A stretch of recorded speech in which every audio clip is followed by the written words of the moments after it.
Adoatv, bringing good things to life.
Adoatv, bringing good things to life.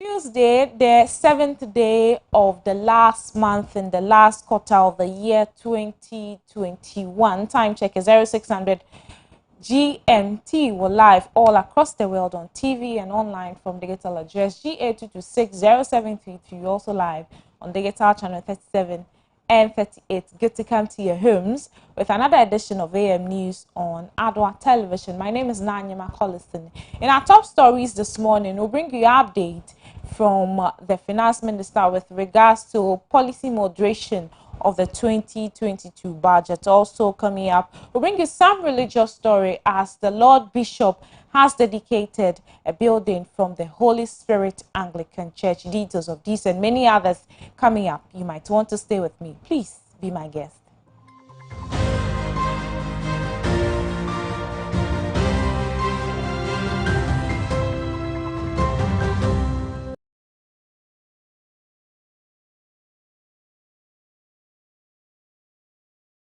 Hello again. The news is live on Facebook at Adoatv Television Ghana. There you may want to join us with your thoughts and comments. Let's settle for the details now. Finance Minister Ken Ofori-Atta says he has officially written to Parliament through the Speaker, Right Honorable Alban Suman Bagbin, communicating the modifications to be included in the 2022 budget after consultation with broader spectrum of stakeholders following the agitation of the 2022 budget statement, which was presented by him on November 17, 2021. Speaking to journalists on Monday, December 6, 2021, Ken Ofori-Atta noted that upon further consultations, some assertions has been conceded. On the e-levy, he indicated that government would continue consultations with the minority and other stakeholders and revert to Parliament in the shortest possible time on the e-levy. Until then, no decision has been taken yet. Also, necessary budget allocation for at least 10 million Ghana cedis will be made available for the coastal protection project. He has been speaking on the Japa royalties deal and the GNPC stake with Aka Energy. Let's listen to Finance Minister Ken Ofori-Atta. Written to the Right Honourable Speaker of Parliament with details of modifications in response to emerging concerns by all stakeholders, including the Minority Caucus. With regards to Japa Royalties Limited, we shall amend paragraphs 442 and 443 to take out reference to mineral royalties collateralization. It's important to note that any reference to Japa was for information purpose and as such was not reflected in the fiscal framework of the budget. In respect of the unfortunate tidal waves which rendered about 3,000 people homeless in Kita, Ketu South, and Anoga constituencies, we shall make the necessary budgetary allocations of at least 10 million Ghana cedis to complete the feasibility engineering studies for the coastal communities adversely affected. We'll broaden the scope of the study to consider a more comprehensive solution to protect Ghana's 540 kilometers of coastline, including the 149 kilometers between Aflawe and Pram. Meanwhile, NADMO has responded to the humanitarian crisis created by the tidal waves on the coastline. Relating to the Aka Energy transaction, we shall amend paragraphs 829 of the 2022 budget on the acquisition of a stake from Aka Energy and AGM Petroleum by GNPC to reflect the resolution of Parliament dated 6 July 2021 that the terms and conditions of the loan for the acquisition of the shares shall be brought to Parliament for consideration pursuant to Article 181 of the Constitution. And on the benchmark values, we shall avert any hardship to importers and consumers while safeguarding the interests of local manufacturing industries to secure and expand jobs for our people. The administrative exercise, which review 43 out of 81 line items, has the objective to promote local manufacturing and the 1D1F policy, including the assembling of vehicles. It is important to note that this adjustment affects only 11.4% of the total CIF value of imports, of which 50% is for vehicles.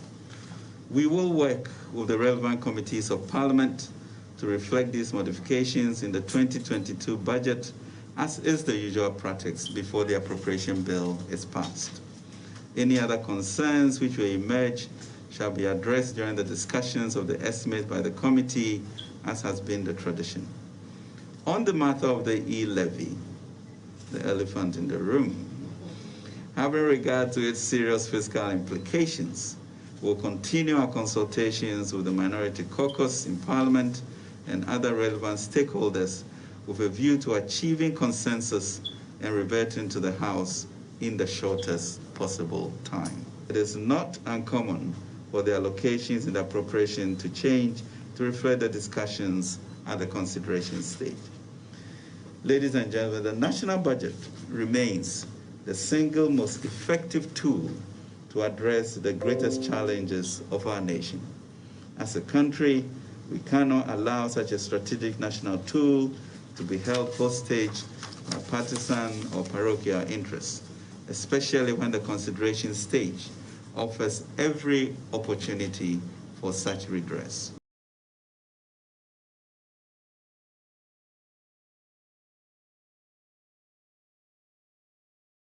Minister Ken Ofori-Atta speaking on the modernization of the 2022 budget. Let's shift focus.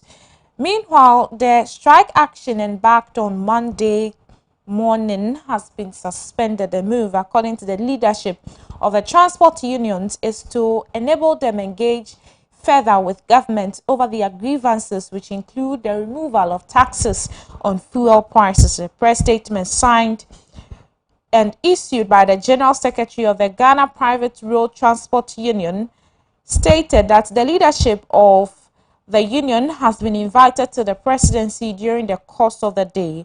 The nationwide action left many passengers stranded at various bus stops and lorry stations across the country. The strike action followed weeks of threats by the Coalition of Private Road Transport Commercial Operators Union.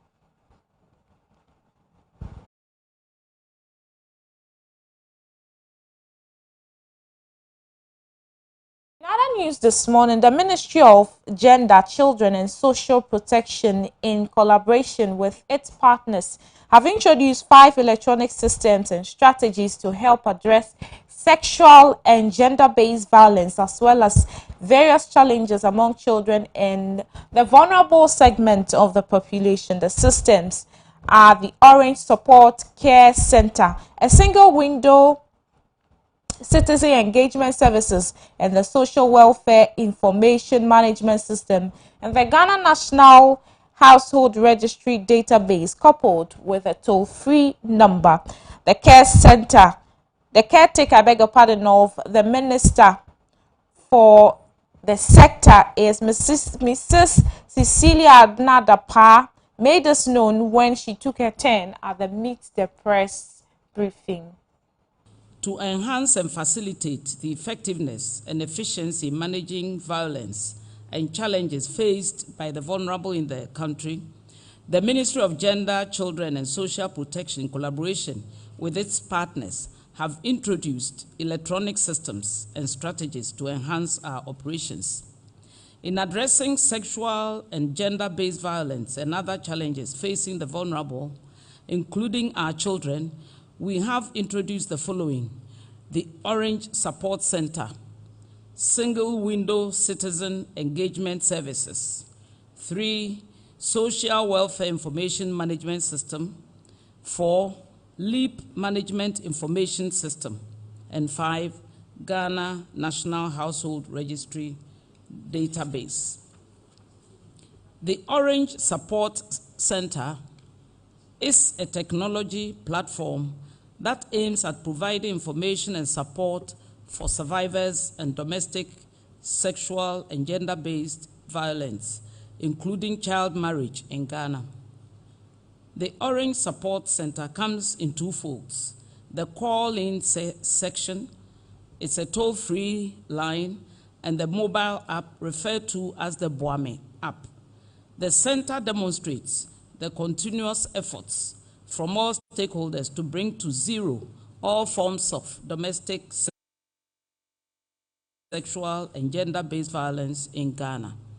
And I want to inform all of us here that about 2 weeks ago, about 7 heads of states met in Congo, Kinshasa, to discuss how to eliminate violence against women. It's all in line with what we are doing in Ghana. At the center, there's a team of volunteers in the health, legal, and psychosocial sectors who render relevant services in their fields of work to victims and survivors. The innovation and technology of the app allow for confidentiality and assures reporters' safety while providing evidential reports. This is very, very important, because at times the victims are victimized again when their identities are known by the perpetrators. So this is very good, and it should be encouraged. The app permits users to call directly to the Orange Support Center and send in text messages, voice notes, and videos of the scene in order to receive appropriate support. From March to June 2021, 1,448 calls were received through the toll-free number, which is 0800 111 222. Very easy to memorize. And these cases were resolved. Greater Accra region has the highest number of cases reported, while the Bono and Western North regions have the lowest number of reported cases. And it doesn't mean it's only prevalent in Greater Accra.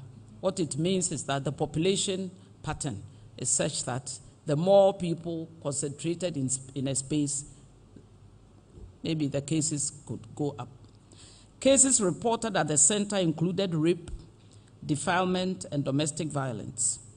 To have access to the app, of the Ministry of Children, Gender and Social Protection, Mrs. Cecilia Abna-Dapa, speaking when he got to the 10 of Where the Meet the Press series. Let's take a 10 and do some religious-related stories, because the Bishop of the Anglican Diocese of Accra, His Lordship Right Reverend Dr. Daniel Silvanus Mensah Torto, has urged congregants of the Holy Spirit Anglican Church in Chado, Accra, to be committed to the call of the Lord. He made this known during the dedication of the Holy Spirit Anglican Church in Accra on Saturday, December 3, 2021. The dedication saw in attendance some of the clergymen from the Anglican fraternity.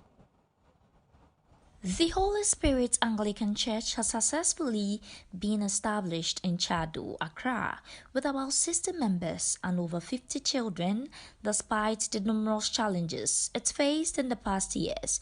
It was dedicated by the Bishop of Accra, His Lordship, Right Reverend Dr. Silvanus Mensah Torto.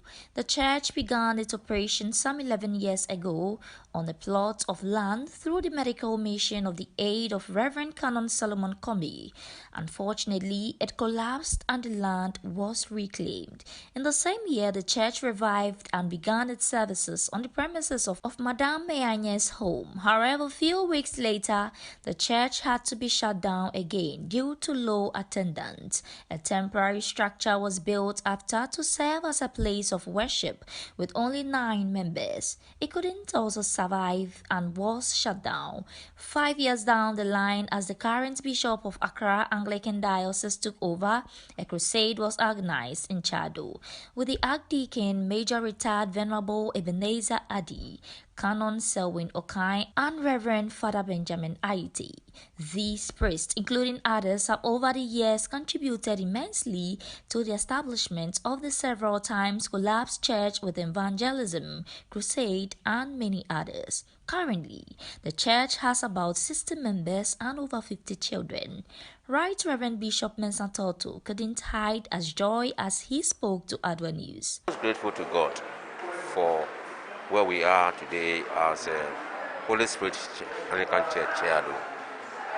As you know, it has been a long journey, and by the grace of God, we are now established in Chado. Chado is one of the, I would say, new communities that is springing up in Accra. When you look at the environment, you realize that it's a class of its own that is coming up. So my desire before I became a bishop was to get a church here. And now that I'm a bishop and this church has been now established with a place of their own, I'm so happy. I feel God has really honored himself for what he said to do 11 years ago. Today, it has been completed to his glory. So I'm so happy because I discovered this place and I said a church must be planted here. And today it has been planted, grounded with a building of its own. I praise God for that. Other priests expressed their joy and extended their appreciation. It's not been easy. It's not been easy, but Chado Church is so unique because of its members. People are willing to go the extra mile to do things for God. And that's the uniqueness of our church. When people go out of their way to want to do something for the Lord, you can't find it. You can't find a lot of these in our churches nowadays, because most people want to see something happen before, or somebody tell the person to do something before he will do something, or he's looking at the priest to to do something for the Lord. We are all witnessing this beautiful edifice. Some people went out of their way to give monies to the church to do this, to build this. Within a space of 2 years, this edifice have been built to the glory of God. And today we are witnessing the goodness of the Lord. It has taken a lot of effort, a lot of prayers, and people have supported in diverse ways to bring this about. But we need to say kudos to the Archbishop, the Bishop Daniel Tortu, for the singular effort that he put in the acquisition of this place. As was said in the service, it was part of his work as an archdeacon. In fact, he is my predecessor, I should say. And when he was archdeacon of this place, he acquired this place. He came to this place and saw that there was a need for us to continue the mission of the church here at Chadu. As it's all said, he came, he saw and conquered. And today we have this beautiful church with beautiful people, to worship God in an atmosphere of serenity and peace. So yes, the ultimate thanks will go to the Almighty God who has brought all this about. We need also to be thankful to the benefactors of this church. As has been said again, many people contributed in so many ways to bring this about. So we give glory to God that in every age and time we have people to support the church, to help extend the frontiers of the church. The Bishop of Accra Anglican Diocese further encouraged the congregants to be committed to the call of God. For what has happened here, the experience here, that the people were so committed, though few in number, yet they were here every time something has to be done here. You see the enthusiasm and the zeal they put into it. That is why, within this short period of time that we started again, this church is where it is today. So to all Anglicans, especially congregations, that they should not look to the priest alone, but they should put their effort into it. They should be committed to the cause of Christ. And by so doing, they will raise the image of their churches. And the Anglican Church will also be part of the whole worldwide communion of well-established grounded churches.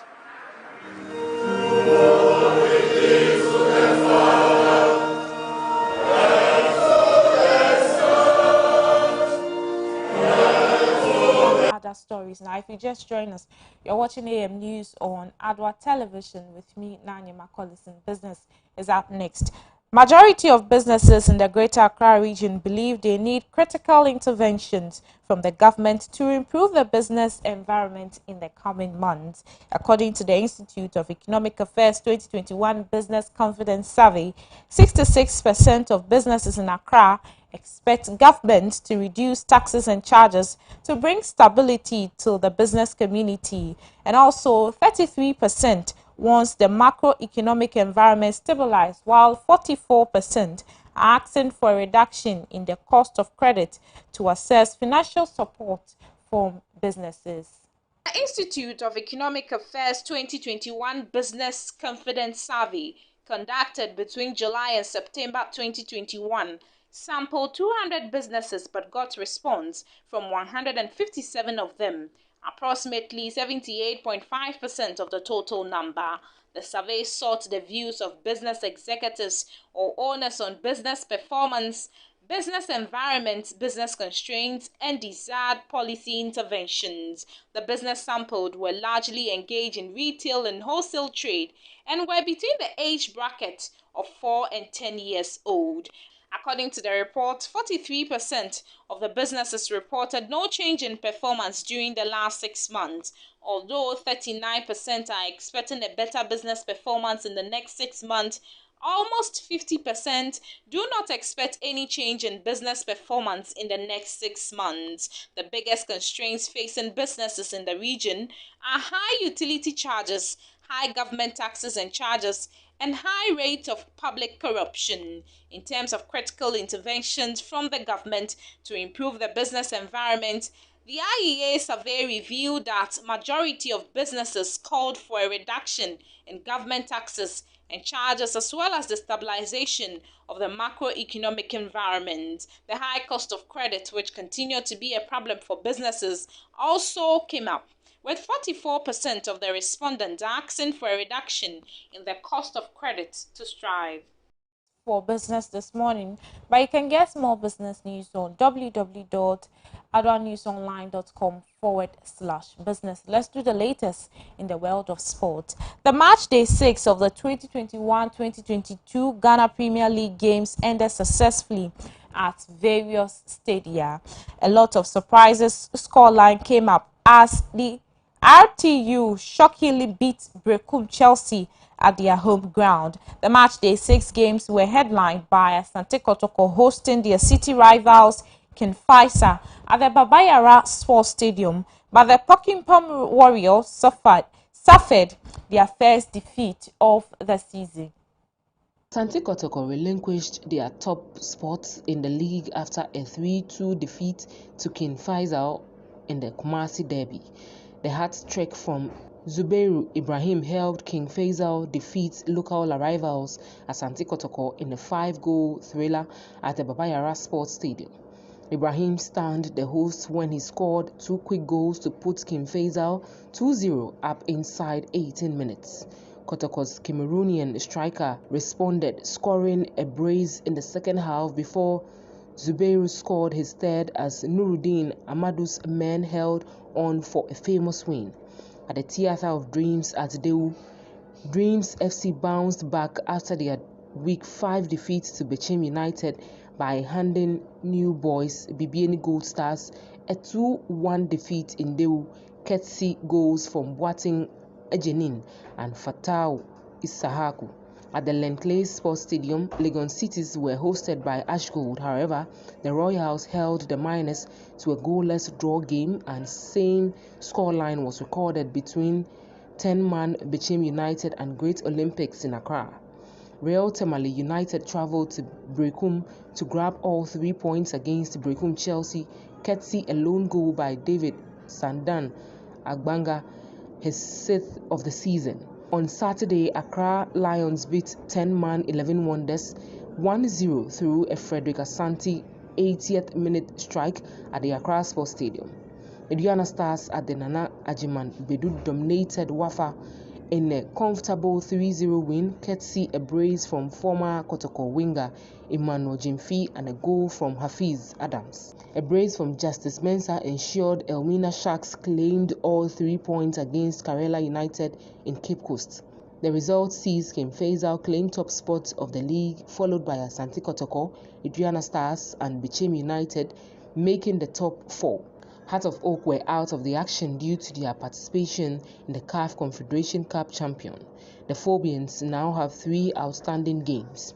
Wafa, Brekum Chelsea and Heart of Oak completed the bottom 3 of the league. Sports news this morning: the Accra Hearts of Oak hope of restoring their lost glory in Africa has been shattered after battling a defeat against the JS Somalia in the CAF Confederation Cup. The Accra House of Oak has been bundled off the CAF Confederation Cup after losing 4-2 to the Algerian side on an aggregate in the playoff run. Accra Hearts of Oak is out of the CAF Confederations Cup after losing to JS Saoura on aggregate at the end of the scheduled 2 legs in the playoffs. The Phobians last weekend defeated the opponent 2-0 at the Accra Sports Stadium when the first leg of the tie was played. The Ghanaian Giants honored the second leg encounter in Algeria but woefully failed in the test of the North African club. A disastrous performance from the Phobians saw the side lose 4-0 at the end of the 90 minutes. JS Saoura dominated the first half of the game, which they managed to register 2 goals from chances created against the Ghanaian champions. The Algerians continued their brilliant display as they capitalized on goalkeeping errors of Richard Beidou to double the lead. Hearts of Oak looked unimpressive as they kept struggling to lead with the Algerian side in the last 10 minutes. After the break, Hearts of Oak continued to succumb to their opponent by conceding 2 additional goals. The result means that Hearts of Oak has been defeated 4-2 on aggregate by JS Saoura, hence cannot progress to the money zone of the CAF Confederation Cup. The Ghanaian Giants will return home and turn attention to the Ghana Premier League, where they are yet to record a single win after playing 4 matches this season.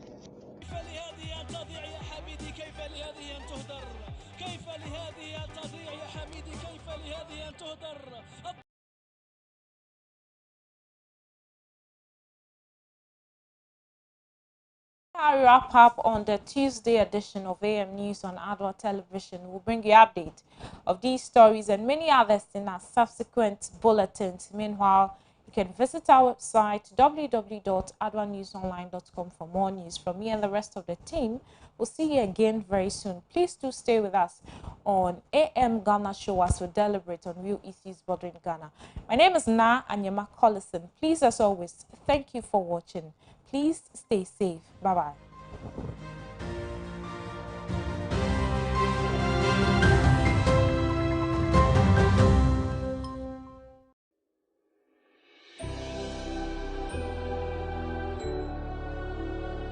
Welcome aboard the safest airline in Africa. With industry-leading safety measures to protect your well-being. The first in Africa to earn a diamond standard of safety.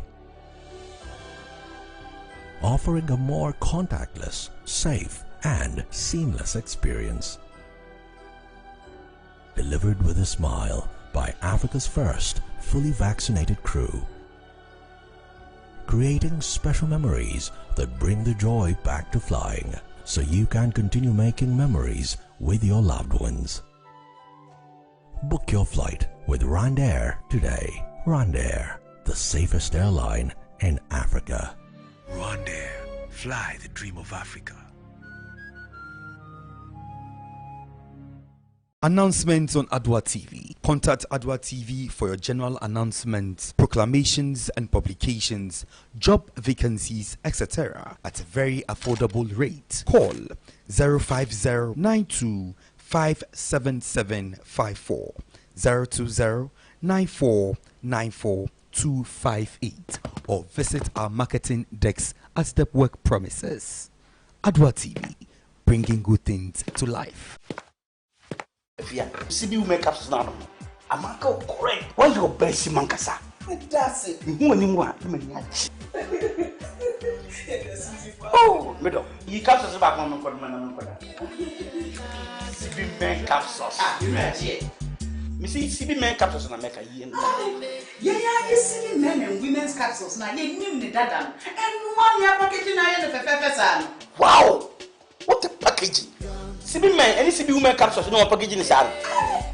And you also no mood any biansan wako do pegi. Share a painful any about town man kwada no for. Any kwada go di fie do ye. Enka ho. Susanna.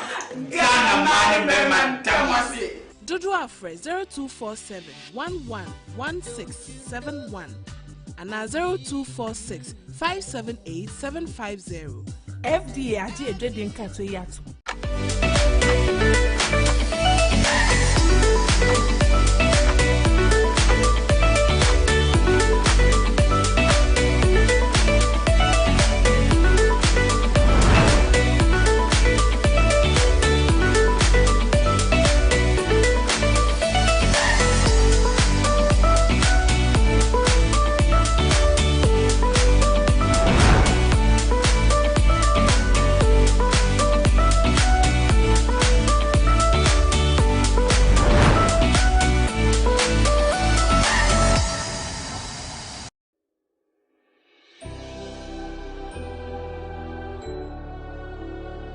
Welcome aboard the safest airline in Africa. With industry-leading safety measures to protect your well-being. The first in Africa to earn a diamond standard of safety. offering a more contactless, safe, and seamless experience. Delivered with a smile by Africa's first fully vaccinated crew. Creating special memories that bring the joy back to flying, so you can continue making memories with your loved ones.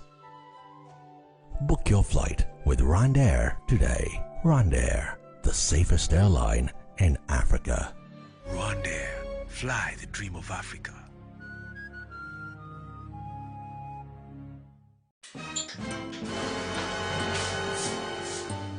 Water, but you're not getting your mouth. And that's all I'm order. The rock you are fire. Malaria and tea. But you are yet more bono. Malaria, therefore, yao. Enti awo. I shouldn't the customers. When you say, Mammy, I am smart. I perceive Malakio. I'm money buyer or the eco school. Share. Say a Janisi berry market ni malaria and tea. I want to mean. And now Emma will be around to walk. So we are malaria test. Maybe one. And better one. And the CB Malagio. You didn't know. And now kick out bomb as soon as I CB Malagio. And no way so there. And I don't grow. I yet that shit. A drawing near my appeal for. About a woman for. Any quada won't fear doing. Susiana. What would you win? FD Ashusha sa a jedi and crato you mu adia to Musa again.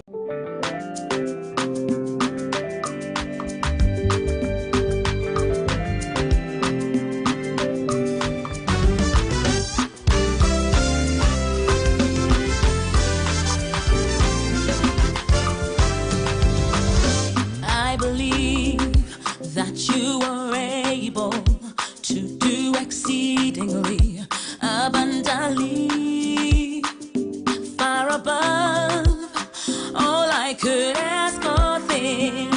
Believe, yes, I believe. You say, I believe that you are able to do exceedingly abundantly, far above all I could ask or think.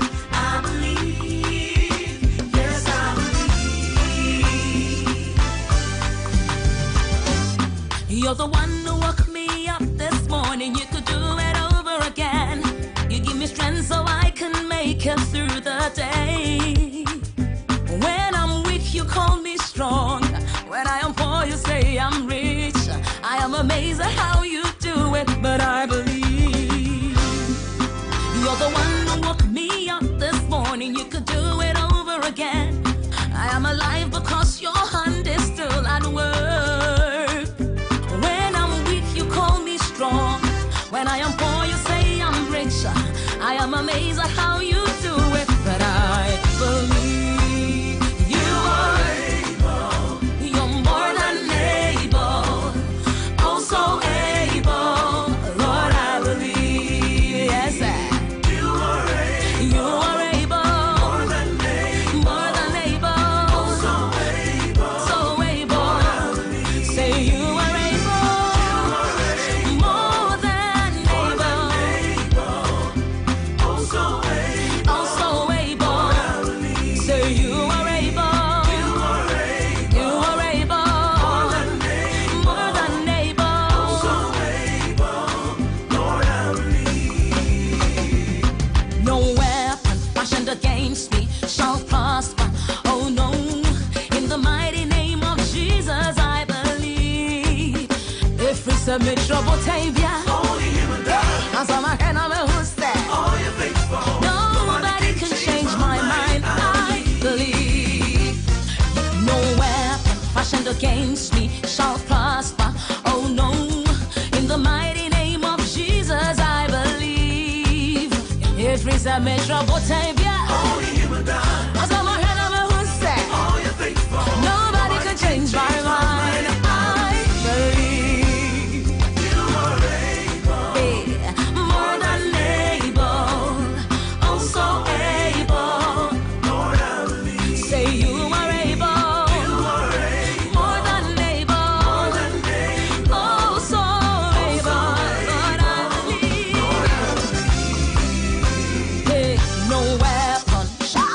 fashion against me shall ever prosper. In Jesus' name, if you set me trouble, tape ya. Only him and I. My son, my friend, I'm who said, oh, you're faithful. Nobody can change my mind. I believe you are able, more than able, also able. Lord, I believe you said, more than able, also able. I believe you, sir. Say you are able. Yes, sir. More than able. I believe it. Also able. And I receive it. Say you are able. I believe it. More than able. And I receive it. Also able. You are able. Also able.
Welcome to Adoatv.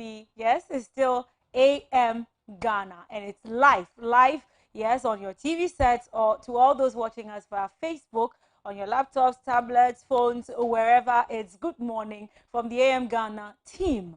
Myself, Lady Julia, and my crew. I'll be joined later by the political coach, yes, Sam Kusi Apia, but I'm here to do justice to the newspaper headlines segments. But before that, a word of inspiration for today, Tuesday, the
Good morning once again. Sorry about the technical hiccup there.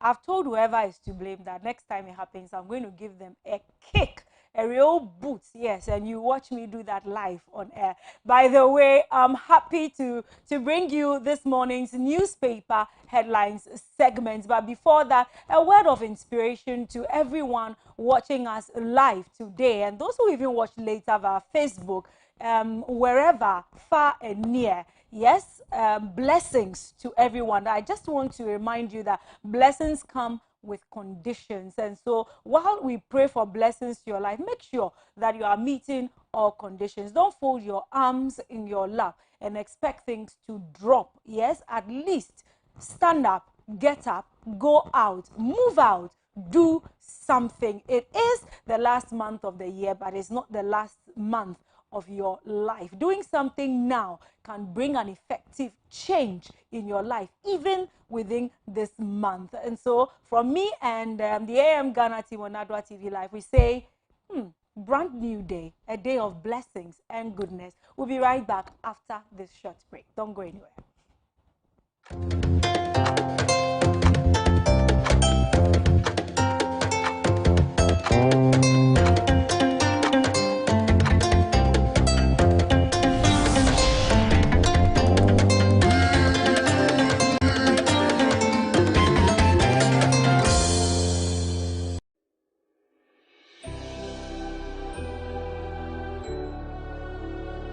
Welcome aboard the safest airline in Africa.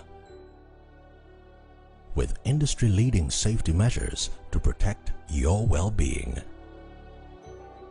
The first in Africa to earn a diamond standard of safety.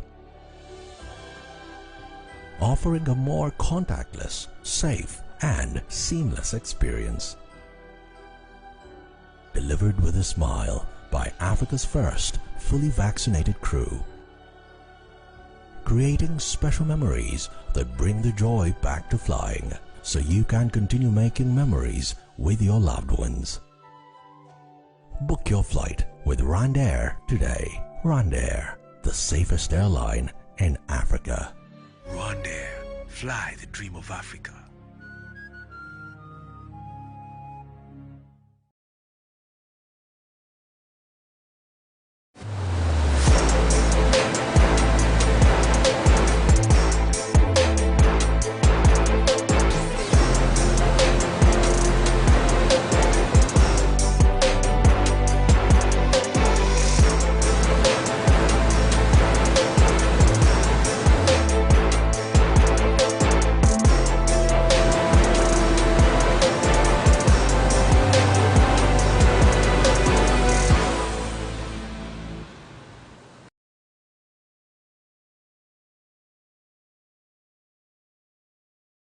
Welcome back after that well-deserved break from our sponsors. Yes, sponsoring this show, and I'm jumping straight into the newspaper headlines. I don't know if you've grabbed your copy yet. If you haven't, just stay put. Don't go anywhere. I'm going to go through the major headlines as always with you, and I am starting with a daily graphic, truth and accuracy every day. Truth and accuracy every day. Screaming headline on the 2022 budget. Government makes concessions, and he says no consensus yet on the e-levy. That's coming from the Honorable Ken Oforiatta, the Finance Minister. The government has made concessions in the 2022 budget statement as part of consensus building around the policy documents. Yes, building consensus around the policy document. The concessions include the exclusion of mineral royalties collateralization in the Japa royalties deal, the earmarking of about 10 Ghana cedis, 10 million Ghana cedis to complete feasibility studies and engineering for coastal communities adversely affected by tidal waves, as well as the introduction of measures to avert any hardships that will result from the planned reversal of the discount policy on benchmark values. So these are key items that the minority highlighted, key things that should be looked or should be checked.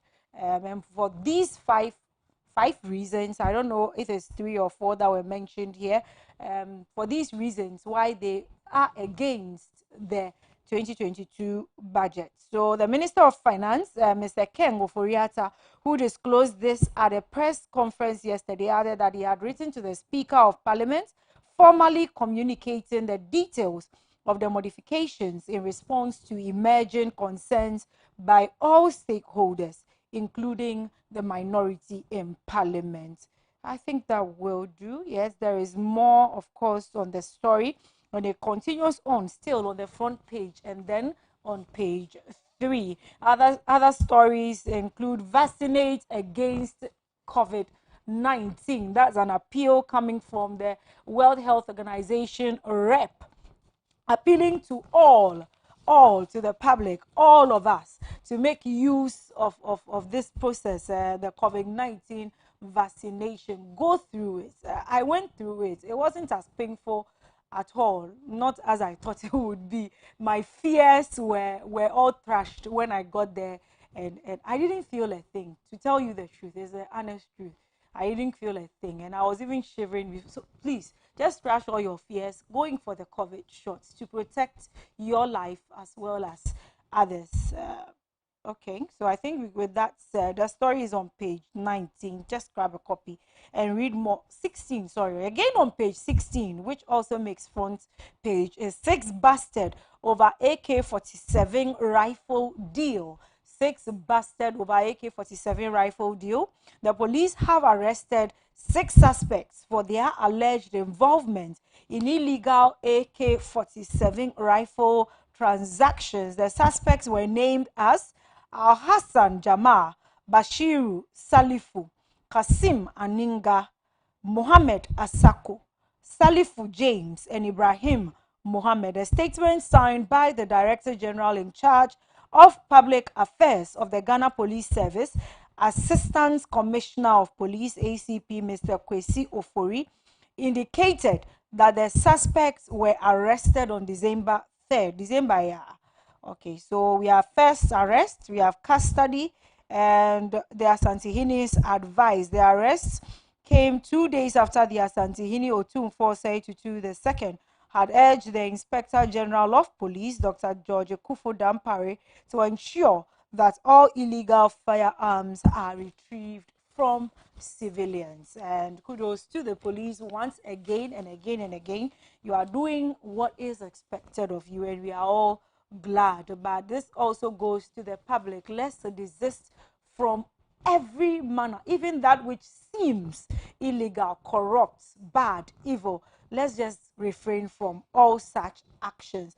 Fight against corruption will succeed. And with certain stories like this, as the bust over the AK-47 deal, when we hear things like this, we are a little encouraged, and we have hope, and we see light at the end of the tunnel. Fight against corruption will succeed. That's coming from Justice Doma Chare.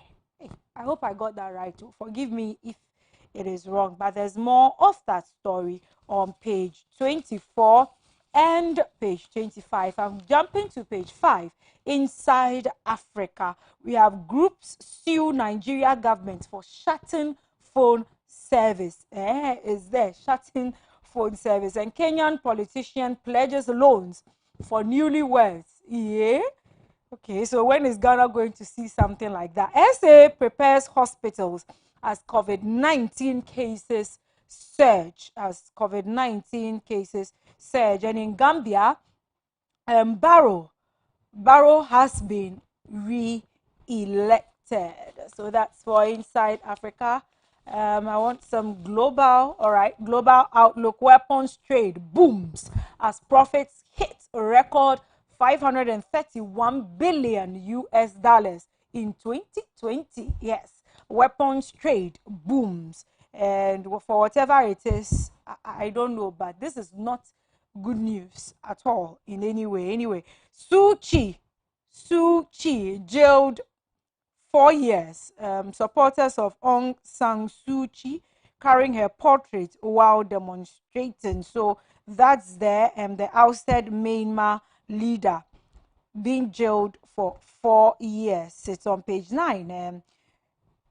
Qatar, Turkey collaborate to stabilize Afghanistan. That's good news.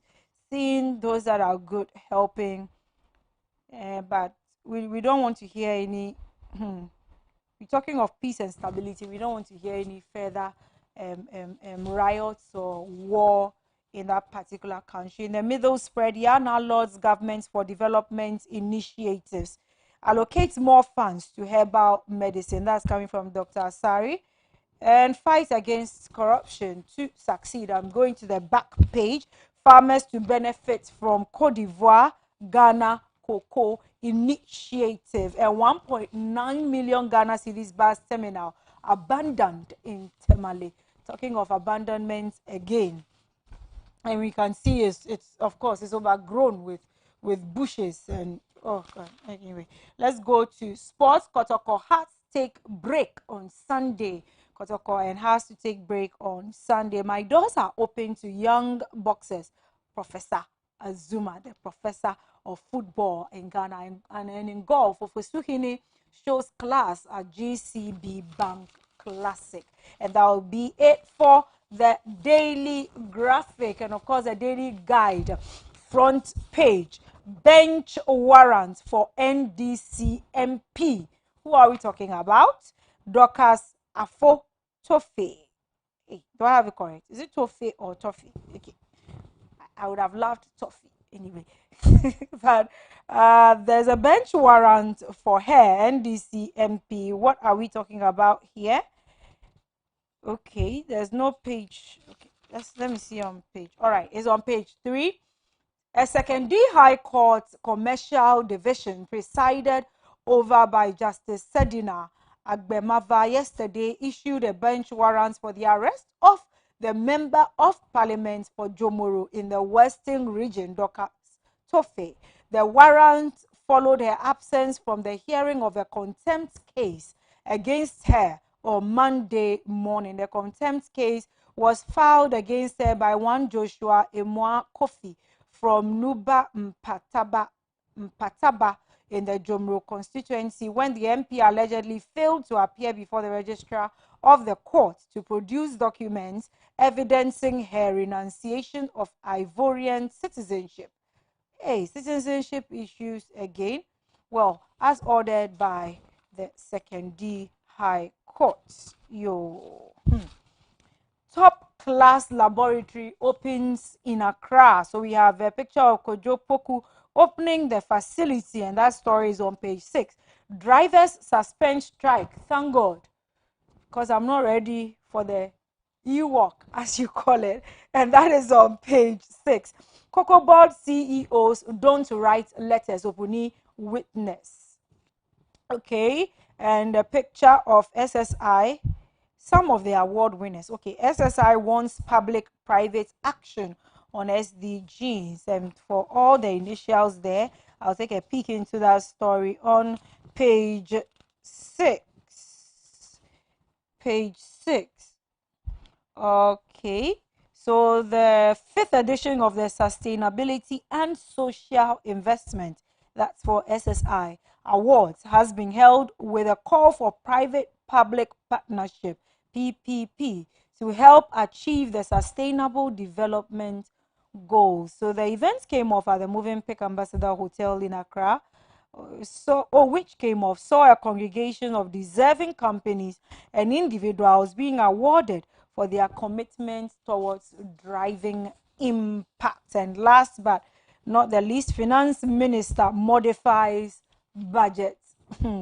More on that on page 3. And since we'll be discussing more of the budget, well, I did read from the daily graphic some moments ago some of the issues that were modified. So I'm jumping straight to the Daily Statesman. Minister urges political commentators to be decorous. Be decorous in your speech. Well, let's work in unison on the 2022 budget. Finance Minister writes to Parliament on modification, and again it's captured on page 2, but we have pictures on the front page of the Honorable Ken Oforiatta, Haruna Idrisu, the minority leader, Osei Chairman Sabonsu, the majority leader. And down there, this is wicked propaganda. Dufour rejects claims that he is NPP mole in NDC. Okay, so you have a picture of the Dr. Kwabena Dufour, the minister, former minister of finance there. And on the back, okay, no, the penultimate page that will be on sports. South Africa won't play at 2022 World Cup after FIFA protest decision. Someone is going to be very, very, very angry. And I guess they already are. This came earlier on, I think during the weekend or so, yeah. Tommy Fury versus Jake Paul. Fight expected to be called off with Brighton struggling for fitness. And Women's FA Cup final, Chelsea boss Emma Hayes praises best Sam Kerr and Fran Kirby. Okay. So for more on sports, this is the penultimate page of the Daily Statesman. I'm jumping straight to the new Crusading Guide. The Crusading Guide. And on the front page, government makes changes. Government makes changes in, of course, the 2022 budget. A picture of Ken Oforiatta again today. I mean, not today, for some time now. His picture has been. I'm wondering if they have his album, because we see different sides, different pictures at all times. Okay, Ghana Gas. Okay, I see there, Dr. Ben Asante. Ghana Gas transformed into efficient power distributor. Ghana Gas transformed into efficient power distributor. 21st Clinic wins international award in Kigali. E-levy. Is that all it will take? Tekpe quizzes. Is that all it will take? VRA completes maintenance work on leaked gas network. Resumes operations. That is on page 10. And I'm jumping to sports again. Magdan Group announced as the headline sponsor of Accra Great Olympics. Oli Rosalinda, Oli Esmeralda now has attached Magdan Group. Okay, we'll soon find a name that befits Magdan right in there. German FA investigating Borussia Dortmund and England midfielders' comments on referee. All right. Shooting Stars signed partnership agreement with Bundesliga giants Borussia. Okay, I think that's what I read earlier from. Okay. Dortmund. All right. Shooting Stars. Okay.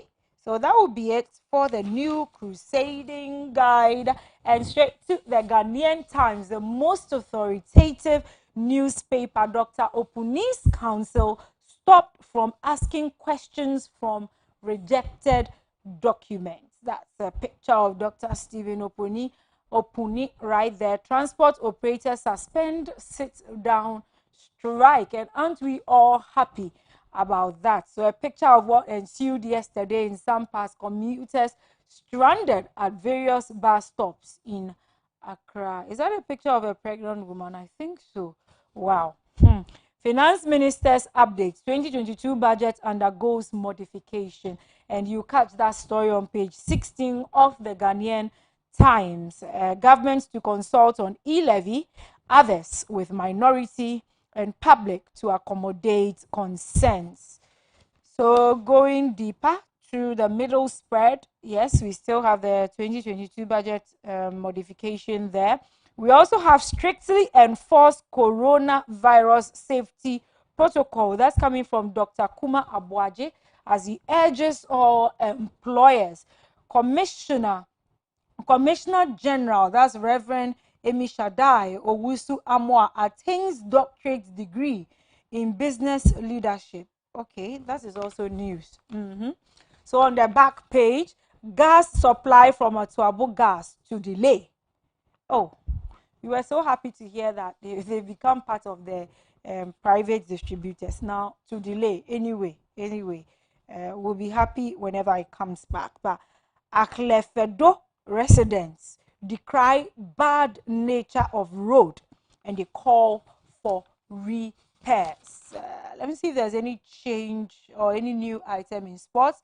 11 Wonders duo remanded for 2 weeks. Okay. Black Princesses draw with Zambia, and Bicham United was robbed of victory against Olympics. That's coming from Coach Okanse. And foreign news, Liverpool aim at 6th straight win in Milan game. So Liverpool, you have my support. Do wonders for us. And that will be it for the Ghanaian Times. The last, but definitely not the least, and one of my favorites, the Chronicle Mkonto. Hey, how did it Mkongo with Sizwe? All right, Year of the Nation. That's a true independent coup trial. Witness is not a former student. Bicham School tells court. Wow. Okay, so Oforiata modifies 2022 budget, and 10 million Ghana cedis now has been set aside for Kita and other coastal towns. And stories on pages 2 and 3. Opuni did not alter price quotation letter to Agricult. That's coming from the witness, and it's also on page 14. GPRTU strike, Accra at a standstill. Workers walking on foot to their various workplaces. If I had to come to work yesterday, it means I would have been walking from Ashoman Estate to this place. I think I would have arrived today. Yeah, so court issues bench warrant for arrest of Jomro MP, and that's Dorcas Toffe, MP for Jomro, right there, her picture there. On the middle spread, Zongo Development Fund transforms Zongo communities, and we have some pictures to illustrate exactly what this headline means. Teachers urged to adapt to new education dimension system, also in the middle spread.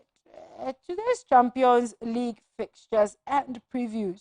So what are the fixtures? I'll just give you 2 or 3. Let me see where I'm concerned. Okay, Man City and Leipzig, okay, at 5:45, Group A today. Then AC Milan and Liverpool at 8 p.m., as well as Atletico Madrid versus FC Porto, that's Group B. Then Dortmund and Besiktas at 8.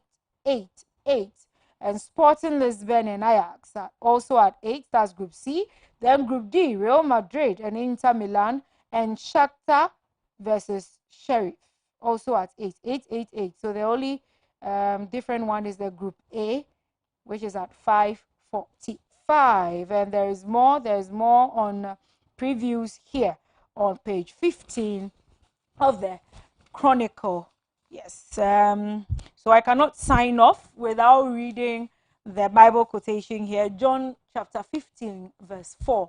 So for those who have not yet had their quiet time, just take this as a preview to your quiet time. John 15, verse 4. You are my friends if you do what I command. That's a nice one. You are my friends if you do what I command. I'm wondering if that is in relation to the strike. So the government has become friends to the drivers, or whichever way suit your taste. That's just my perspective. Okay, so you are my friends if you do what I command is how I sign off for the newspaper headlines. Don't go anywhere. We sure will be right back to bring you more on the newspaper headlines segment. We're going to go straight discussing the major issues there. Of course, the 2022 budget analysis will come up. Don't go anywhere. We'll be right back.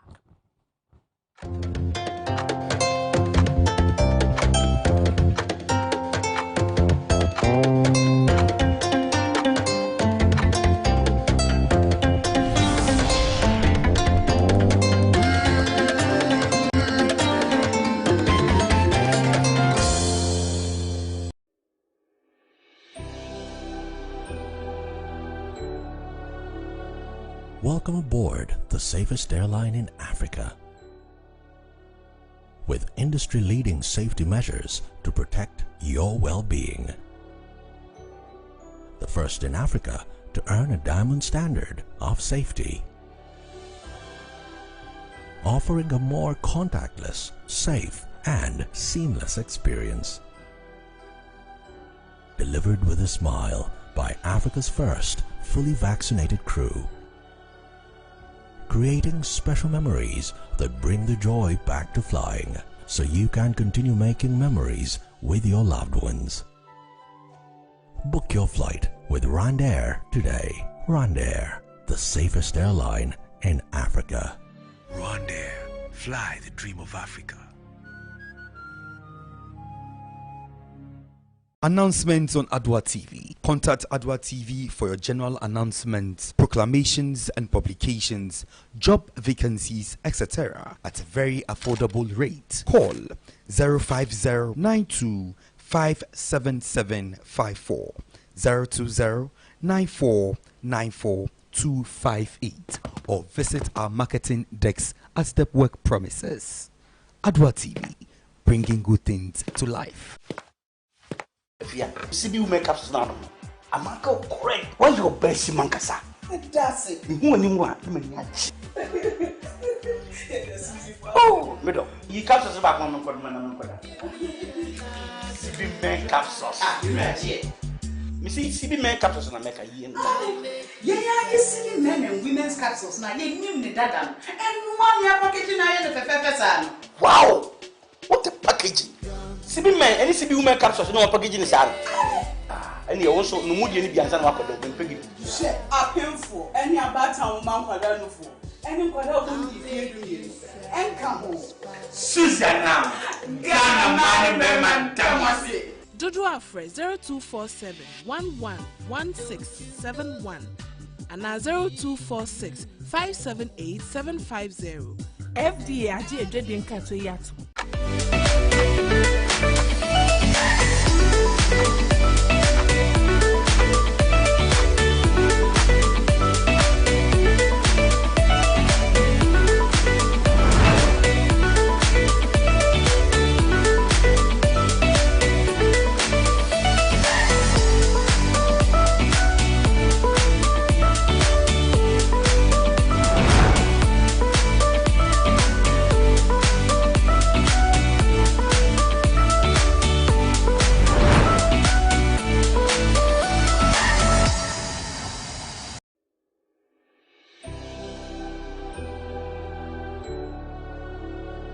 Welcome aboard the safest airline in Africa. With industry-leading safety measures to protect your well-being. The first in Africa to earn a diamond standard of safety. Offering a more contactless, safe, and seamless experience. Delivered with a smile by Africa's first fully vaccinated crew. Creating special memories that bring the joy back to flying, so you can continue making memories with your loved ones. Book your flight with RwandAir today. RwandAir, the safest airline in Africa. RwandAir, fly the dream of Africa.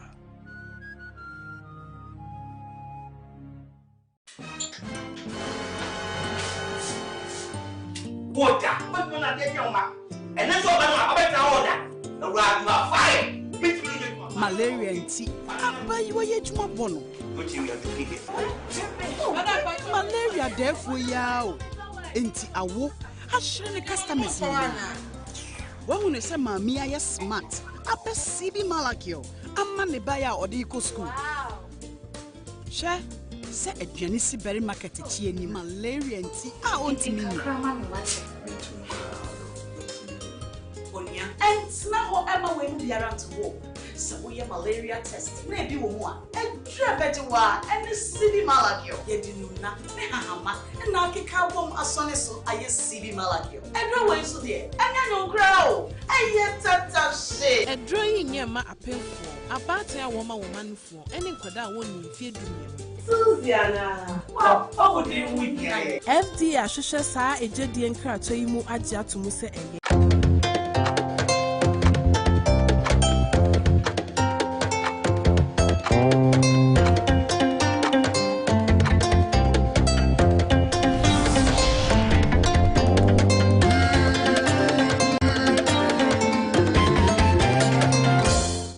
South and Anloga constituencies.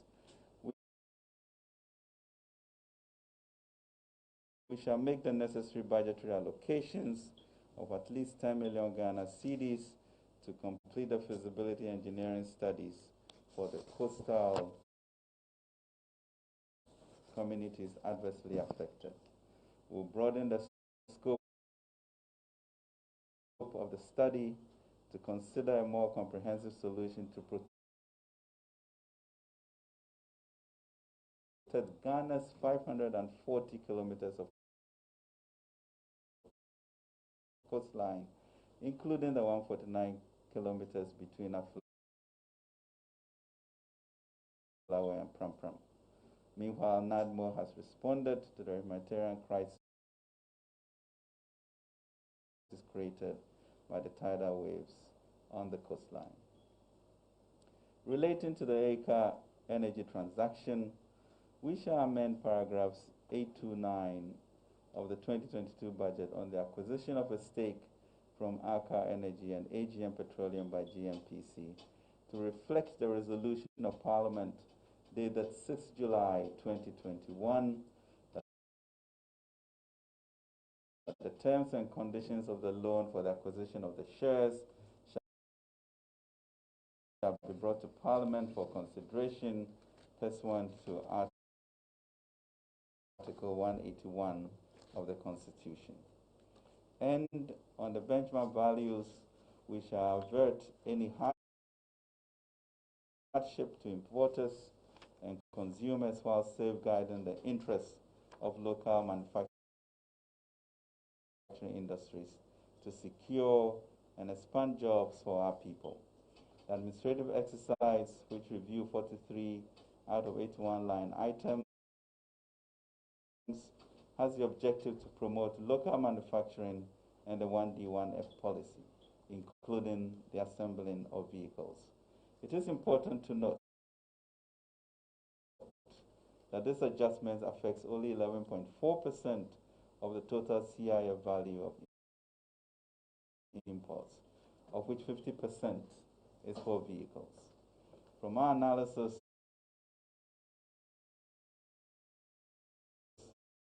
the potential increase in retail prices should be relatively insignificant, and therefore inflation should be muted. The Youth Start program will also support our resourceful traders and appropriate training and access to capital to become manufacturers in order to expand the industrial base of our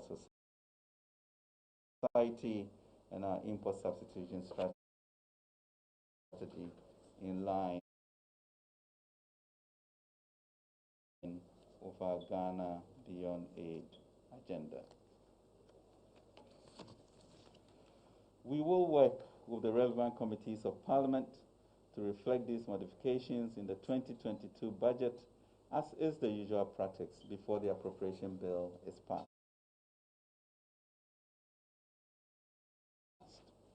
Any other concerns which may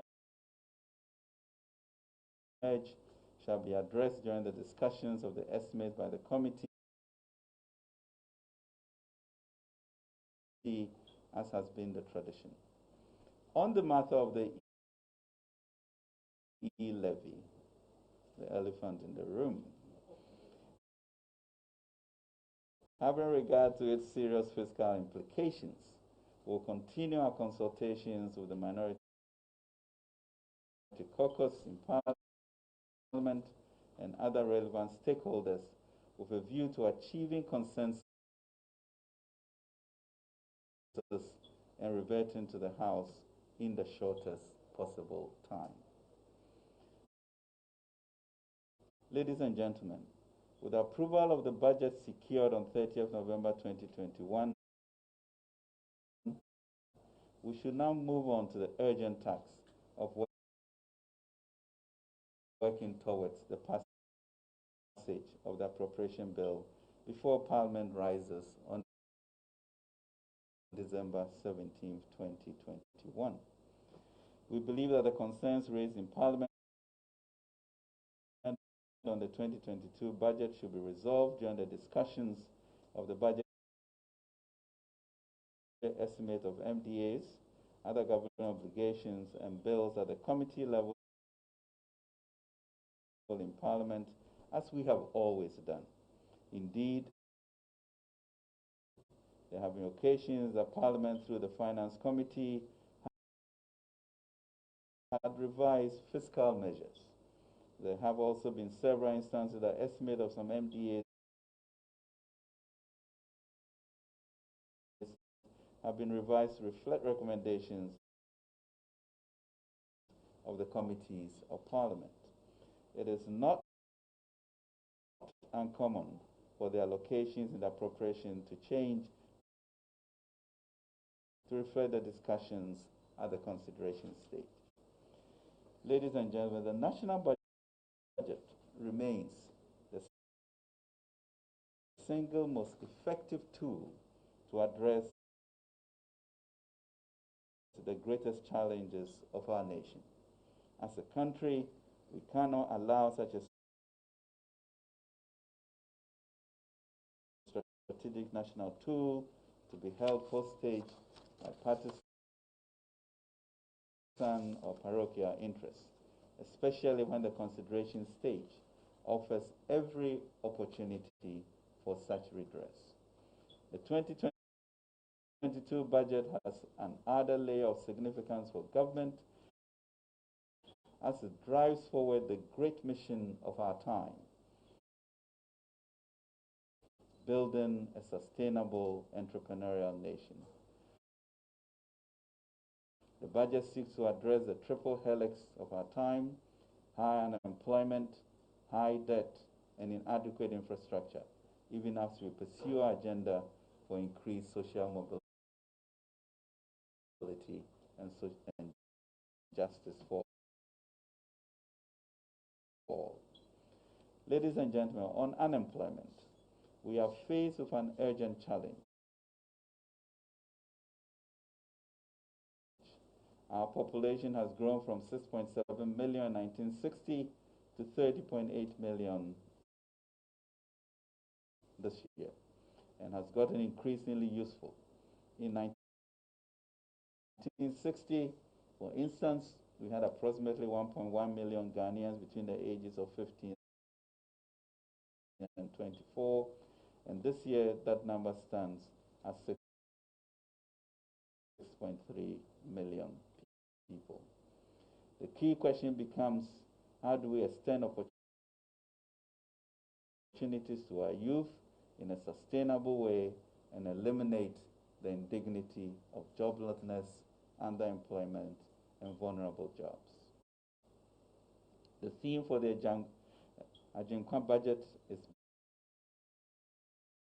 building a sustainable entrepreneurial nation, fiscal consolidation, and job creation.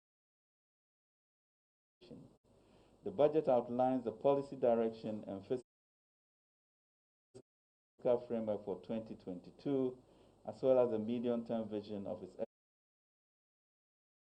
Excellency the President. How do we reject this President's executive policy? With that approach, we may never have had a free SHS policy. The budget also introduces a groundbreaking multi-year Ghana cedi 10 billion Youth Start program, a historic intervention which should involve the collaboration of our local financial institutions, development partners, and international financial institutions. It seeks to tackle comprehensively the youth unemployment issue. Like the senior high school program, the Youth Start program will have an equally momentous impact on our society, a game changer in social mobility, decent jobs, and dignity. The program is designed to provide relevant skills and access to long-term affordable capital, to empower our youth to create their own businesses, and also to expand the private sector to create more jobs for Ghanaians. Ladies and gentlemen, as I mentioned in my budget speech, recent economic data suggests that the overall tax to GDP ratio for sub-Saharan Africa in 2018 was 16.5%. The tax to GDP ratio for Ghana in 2019 was estimated to be 12.2%. Our tax to GDP ratio is lower than our peer countries in West Africa and significantly lower than many developed nations. South Africa 26.7%, Senegal 16.4%, Sub-Sahara average 16.5%, and Ghana 12.2% in 2019. Ladies and gentlemen, these statistics are a poor reflection on the country and highlight the need to change the narrative. We cannot continue to depend on such a low tax base to generate adequate revenue, service and reduce our debt, to build our infrastructure, especially roads, and to create needed jobs for our youth. The future is therefore one of sacrifice from all of us and burden sharing as a people with one language to transform our republic. Furthermore, out of about 18 million potential income taxpayers, only 2.4 million persons, approximately 8% of the total population, are registered as personal income taxpayers as of August 2021. Only 45,109 entities are registered as corporate taxpayers, while 54,364 persons are registered as self-employed taxpayers at the Ghana Revenue Authority. And there are about 17 million registered voters and about 19 million active mobile money accounts. In using the 17 million registered voters or the 19 million mobile money accounts as a proxy for Ghanaians that are of adult age and economically active, and comparing to the 2.4 million Ghanaians who pay income taxes, we are confronted with the stark reality that the structure of our economy is quite informal, unlike the Western economies, and as such, the traditional tax handles, the personal income tax, also known as payee, may not be as effective in raising the required revenue. Ladies and gentlemen, we are determined to enhance domestic revenue mobilization. The essence of our proposal on the e-levy is to widen the tax net and generate the required revenue to support entrepreneurship, youth employment, to build our infrastructure, especially roads, and reduce our debts. Permit me to emphasize that the e-levy represents our greatest opportunity to, in the medium term, broaden the tax base and meet the tax to GDP ratio of 20% as pertains among our peers. To lessen the impact of the e-levy on consumers and subscribers, especially the more vulnerable, we shall work with all stakeholders, including the techos, to ensure that we respond to the needs of the people. We shall also ensure that administrative measures will be taken to avoid attempts at evading the e-levy taxes. The proposed e-levy is largely progressive. We have intentionally set the Ghana CD 100 threshold, covering about 40% of Momo users, mindful of the need to exempt vulnerable groups while continuing to encourage the development of our nascent digital economy. This, to a very large extent, would ensure that a significant number of Ghanaians, low-income earners in the informal sector whose daily transactions fall below the 100 CD threshold are totally exempt from the payment of the e-levy. There are other issues that have been raised by the Minority Caucus and concerned citizens, such as increasing fuel prices, poor infrastructure, and insufficient job creation. We expect this budget to tackle all of these issues. The provision of the threshold demonstrates a caring government. The actions of a government that has since 2017 implemented some of the most innovative social intervention that this nation has ever seen. As you can see from the budget, various measures have been outlined. We'll continue to remain people-centered in our transformation agenda through the e-levy and other revenue financing sources. We'll be establishing the unprecedented 10 billion U-Start program, our vehicle to remove the fundamental impediment to the growth of enterprises in Ghana, access to capital. We'll also address the provision of the requisite skills for our young people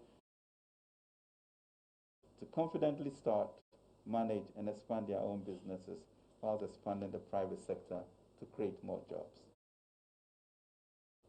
Significantly overhaul the digital infrastructure on which the transactions occur.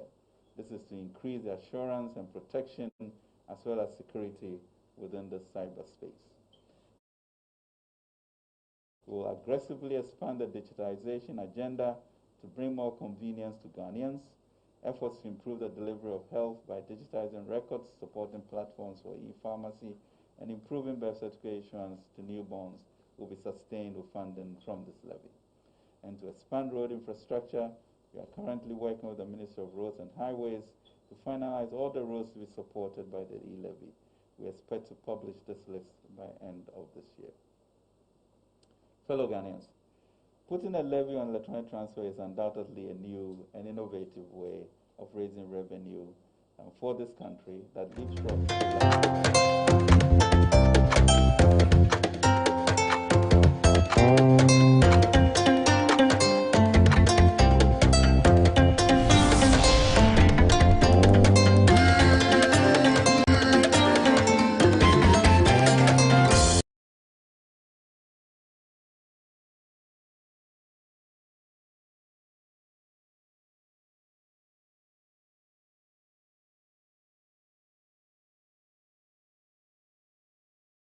Welcome back after that break, and you just saw some excerpts of the modification that we read throughout all the newspapers that we presented, or I presented to you this morning. Yes, about the modification in the 2022 budget. You just watched the Honorable Kengo Furiata, the highlighting the major modification points. We are going to discuss this and many more as far as time would let us. We'll also talk about the strike, yes, of our drivers and how that strike, has been, whatever has been done right now to it. So we're going to hear more. Of course, it is a discussion, and so I have with me reps from the NDC and the NPP. Yes, from my extreme right, I have Mr. Evans Ami here. Yes, he's the rep for the NPP. And welcome, Mr. Evans. Good morning. I hope you are doing well. Sure, Grace. You know, when you are lifted up from your sleep, and then you hear the goodness of what is happening around you, then of course you don't have anything to say that to thank the Lord for how merciful He has been. So yes, I'm good, by His grace. So we thank God for that grace that He's giving you. And also from the NDC, yes, we've met once, I think last week, right? Yeah. So Mr. Hassan Ibn Abdallah. I remember that very well. And he is speaking for the NDC. Good morning, Mr. Abdallah. Good morning. And I thank you for being so early today. Thank you. How has the morning been for you so far? Well, it's fine. We can't complain. We thank God. At least we have wake up. Okay, so he's also thanking God for that same grace, and we here also thank God for that same grace. But we do have issues to do with our budgets. We've been discussing since last week, right? Last week, on and on and on about the budget, Today we see Ken Oforiatta presenting some modifications or changes to the budget. I don't know what would be your take, but because this is the budget and because this is coming from the government, I'll allow you to speak on it first. I'll be here. So let us know. And I would really have loved that we treated the issues one by one. So starting, let's take the tidal one first, because that looks more positive. So let's take that one first as he tackled it. So he said that some 10 million Ghana cedis, yes, has been set aside for them, for those Keta and other coastal towns. What would you say? I know you're going to tell me that the government is a listening one, but what? I'm not too sure. You let me, okay. A quick one, say a very good morning to our cherished viewers, and of course your able crew members. Let me say you're doing a very good job. Thank you. That is for the betterment of the nation. As we seek to make sure that Ghana becomes one of the cradle nations or a model for democracy, then of course when you come here, it is incumbent on us to, as it were, tell the whole citizenry what is going on, what is happening across Ghana. So very good morning to your cherished viewers. Yes, of course, it has been the norm, and that's how it should be. That you can only address every other issue when you put measures in place. The reason why the budget has been, an annual kind of ritual. Yes. So 2022 budget. of course, if you want to develop the nation, if you want to build the capacity of your citizens, if you want to be at par, or in other words, surpass what is happening elsewhere, then of course you will have to, make some projections as to what you want to do, and then in the future, what must happen in Ghana. So the budget is a cradle of an example. Yes, there's been some uproar issues regarding the budget, and to be candid, no budget has ever reared its head without such murmurings, such complaints, such issues. Okay. So of course, the 2022 budget can never be an exception. So yes, there are issues, wrangling around with the tidal, ways, for instance. You see, if you ask me, I think there are a number of things that, within me and in my head, I thought the budget should have addressed, because we are unique in our own ways, and we have eyes for, different issues, different perspectives. So if you ask every other Ghanaian that what must be in the budget, of course, probably we might not even have a space to contain the document. So yes, it is within everybody's right to, as it were, raise some concerns. But to tackle it from the source, you see, we have myriad of problems in the nation, and we can't pretend and say that by 2022 every other problem, will be dealt away with. So the issue of the tidal waves, this is not the first time across the coastal belt. It has been a major issue. So if somebody raises it, then it's also good, except that we are looking at what to do within a specific year. And we are not saying that any other sector is not important, but the tidal waves, yes, it has rendered people homeless. So as a government, what should you do within your means to at least cushion these people? It is on that premise that the minority were, as it were, raising this issue. And it's not as if the government, of the day is not showing any concern, except that people wanted to build a political capital out of it. Other than that, like the finance minister said, already there's a body in place. There's an organization in place, which is NADMO. So you might not have government coming in rapidly to solve, and when I say government, this is an agency of government, but this is their work. So if today something happens and it is not included in the 2022 budget or 2021 budget, that does not mean you shouldn't attend to it. Of course, NADMO is a rapid response kind of unit organization. So if there is any issue concerning natural disaster or management of problems, then of course NADMO comes in. The reason why NADMO was that swift to ask it to cushion people who have been affected. So yes, if there should be an issue or you want government to come out boldly to pronounce it, then of course there is what we call the post-budget discussions. We can equally do so. And for me, this is the reason why the finance minister came to parliament, but he was worked out. I think these are issues. He wanted to address it as to parliament as a body, so that many discussions, will be factored into it. But he was, at the end of the day, these are the myriad of issues that you raised.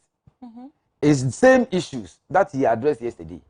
So if he had been allowed to, as it were, explain some of these things, then you could have, sunk into it and then come to terms that we are all Ghanaians and then we need to put Ghana at a kind of pedestal that we all believe. But he wasn't allowed. In any case, before you continue on that particular one, you said that he was not allowed. So in other words, you're referring to the Friday hearing where the budget was. Yes. But to the best of my knowledge, he before then, he had opportunities throughout that week, before the Friday ensued. He had many opportunities to have presented or to have done his consultations or modification or whatever it was during the course of that week, before the Friday ensued. So, yeah, you see, what? Yes. He is coming from a background that every other financial statement for the year, we raised concerns, and MPP we did the same when we were in opposition, exactly. And it has been like that.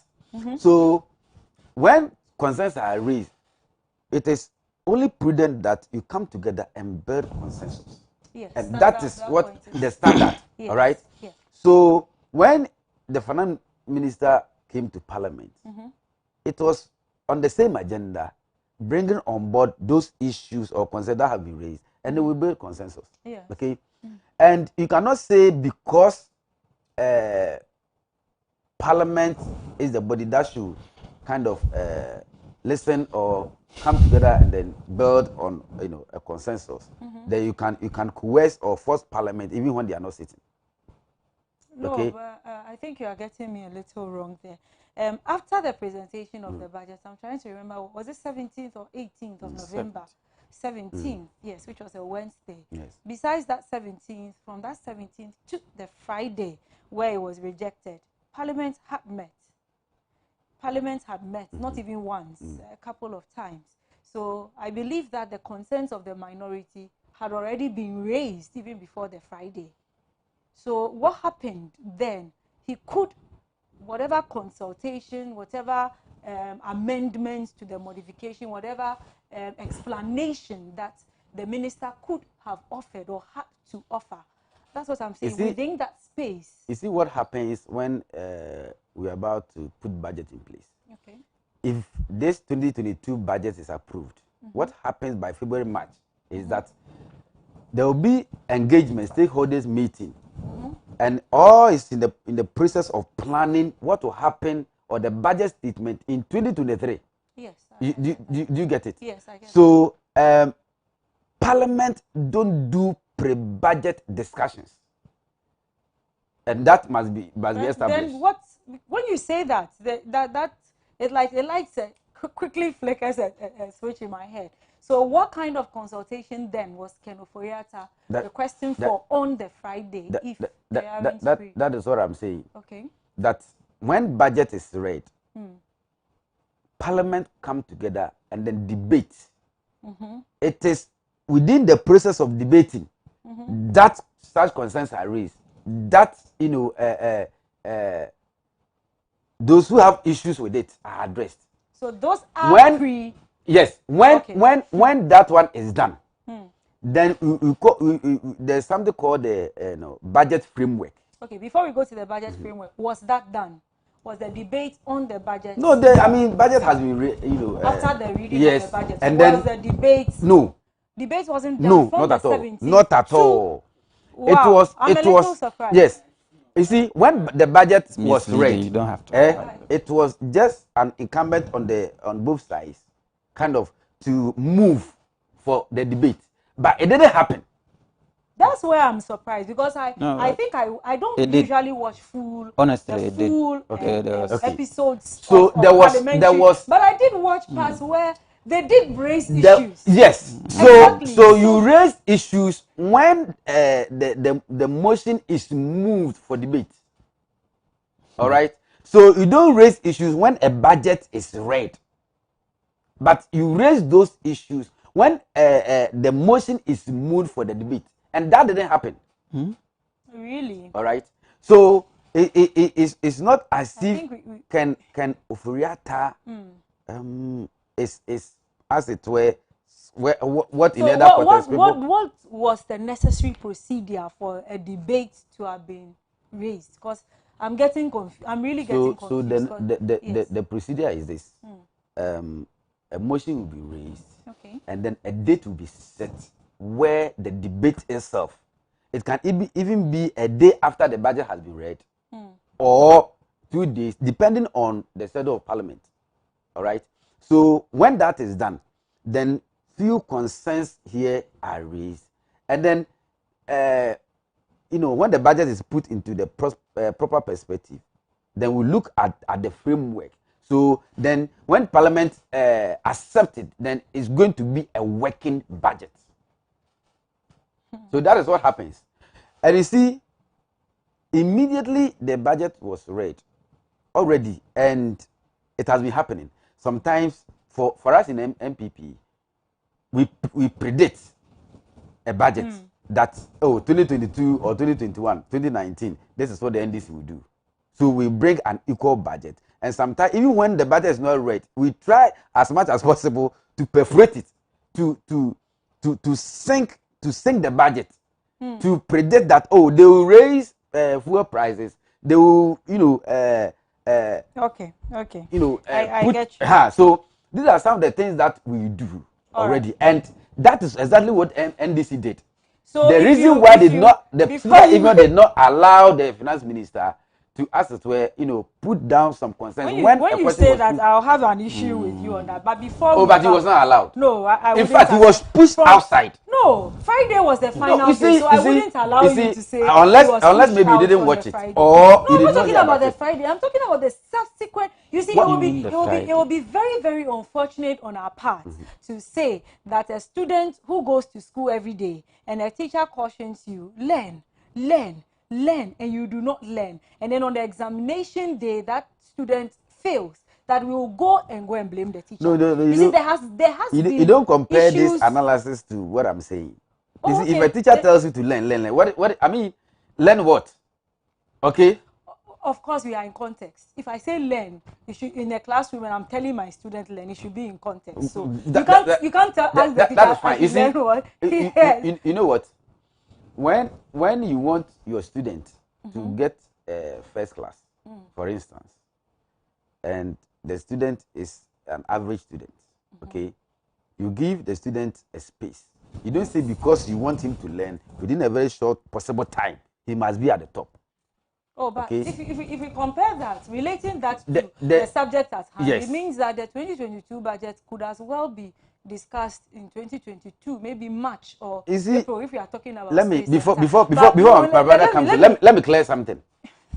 When you are a good parliamentarian, and the emphasis is on a good parliamentarian, what we do is that when there are stakeholders meetings for governmental ministries, agencies, and departments, okay, looking at what will happen even in 2023 budgetary allocations, and you have concerns, you have, you rope in your concerns, what should be done. Okay. All right. And you are sure that during that time, the it is done. The reason I'm telling you, even when this one is passed, by February, March, there will be, another process. We know that. Okay. So if you are in a government, and then you have once you are representing a constituent. Let Mr. Abdallah speak especially on what the NDC did or did not do. All right. Before that's Friday. Important. So, Mr. Abdallah, please, the floor is yours. It's funny. I don't know whether my brother is not informed or he's deliberately misleading our viewers. But, well, our viewers, this topic has been running for over a week now, so our viewers know the right thing. But before I start on that, I would like to say good morning to our viewers. A good morning to Adoatv, and then also and also to take the opportunity to pray for the souls of our friends we lost on the 7th of December 2020. Today is 7th of December, exactly a year ago. I think around 9 p.m. I was at the Modak Hotel when we were attacked, and eventually we lost some lives. This is a very important day for us in NDC, especially in Ododo here. I would like to take the opportunity to pray for God to, bless their souls and take care of their families that they left behind. Now the topic for the day is even funny. Well, it's getting very interesting by the day, but the way my brother started it is funny to me. It is funny because one, the Keta Sea Defense Project is a national issue. You can't compare it to every other problem. This is a national issue that the government of Ghana tackled.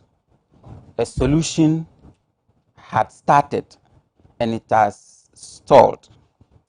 So the people of Ghana were asking government, what are you doing about the Keta Sea Defense Project?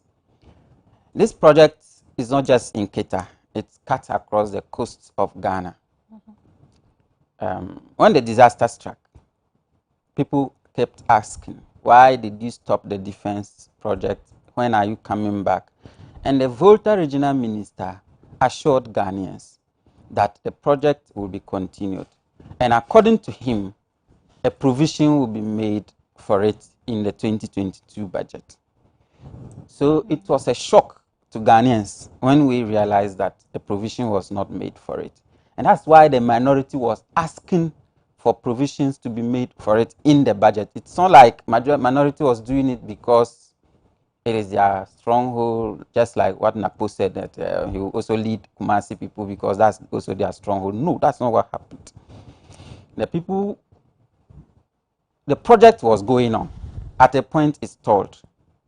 And then the minister assured Ghanaians that it will be captured in the 2022 budget so that it can continue. So this is why we demanded that it should be put there. Otherwise, if we are going to talk about every problem should be mentioned in the budget, then we won't be talking only about Keta Sea Defense. We'll also be talking about roads. We'll be talking about other things in our constituencies. But that's not what happened. It's a national project that was going on and then stalled at a point. And then let's come back to what has actually happened in Parliament. I think for now I will reserve my comments on the amount of money allocated for it to be continued. Well, at least something has been done. It can continue the project up to some point. So I don't want to go too much into that yet because obviously, the finance minister holds the purse and then he knows how much he can afford to bring out. But the process that happened in Parliament, if anybody tells you that the minister was walked out of Parliament, please, is the person referring to what we all watched on that day? My brother, that didn't happen. The minister was not walked out. In fact, the minister was allowed to move a motion in Parliament on that day. The motion to allow the minister to engage further on the day was moved by the minister himself. And then a vote was carried by of that motion and it was rejected. So my brother, I'm sure maybe if you didn't know what happened, please, it's not right that the minister was walked out. He was not walked out. After he moved the motion, Parliament voted on his motion and the motion was rejected. Now, when the motion was rejected by voice vote, it was then the deputy majority leader, the MPP member of Parliament for Efutu, Afenyo Markins, who he challenged the vote, the ruling of the speaker, and asked for a division. And by the rules of division, the speaker needed to clear the Parliament House of people who are not entitled to vote, so that he can ask the question again. Now, at the time, it was not only the finance minister who was in the Parliament and was not entitled to vote. The transport minister was there, the deputy finance minister was there. There were other ministers, including parliamentary staff who were sitting at the lobby. They were all asked to go out so that the division processes can start. And they walked out.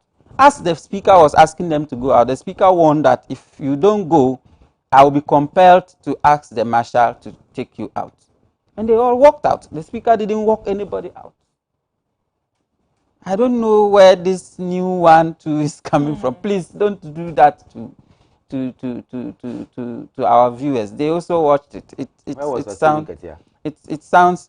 When they were asked to walk out, madam. Well, as he was talking, Yeah, I No, can. answer. You I answer me. can. I can Where answer was he? him. Don't But worry. when the question keep repeating, then Don't it worry. becomes a I'm distraction. sure Mr. At least Evans you can not, answer he this. will not do that You can again. answer this. So Mr. Okay. Mr. Evans, please keep out of his, but he will answer you. Okay. The speaker was clearing the chamber of parliament. Okay. Asedun Ketia, together with other citizens of Ghana, including the media, were in the public gallery.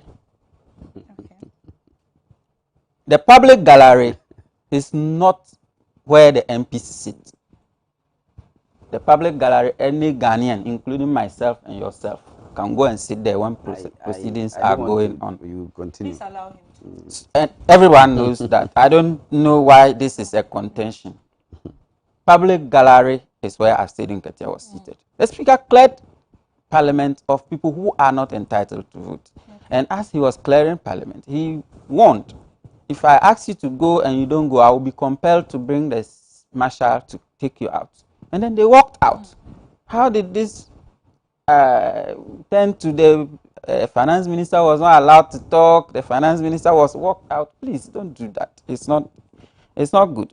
And then something surprising to me, my brother, or maybe you traveled out of Ghana.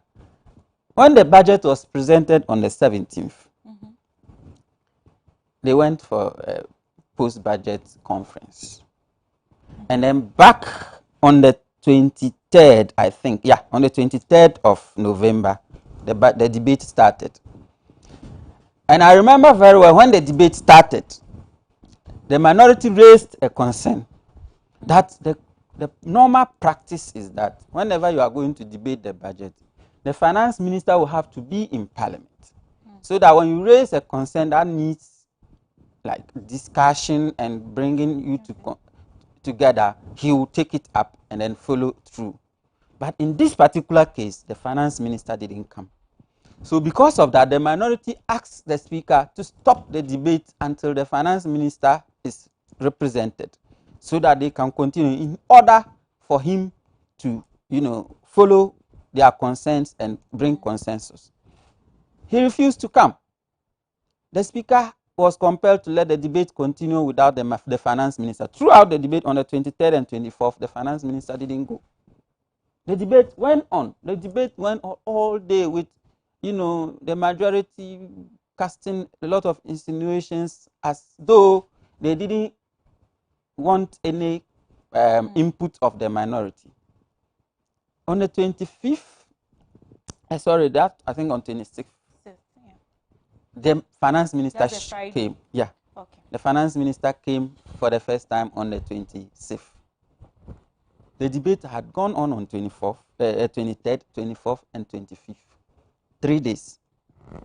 So it is not true for anyone to say that there was no debate on this budget. Well, have you ever seen a budget that there is no debate? It doesn't happen. It's a normal practice. There have to be a debate. Everything will have to be put in place. The reason why there's a debate is so that other views can be brought in before the budget is passed or rejected. But the finance minister chose to run away from the debate.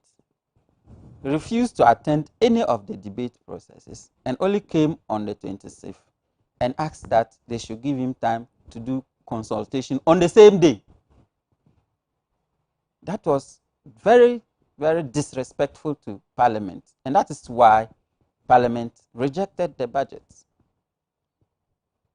So please, it is not true to say that this and that didn't happen. And let me also add, at the post-budget conference, the minority gave their submission, what they expected the finance minister to change in the budget at the post-budget conference. It was not only the minority. In fact, civil society organizations gave, and they all said the same thing. The e-levy is a killer levy to the poor people of Ghana.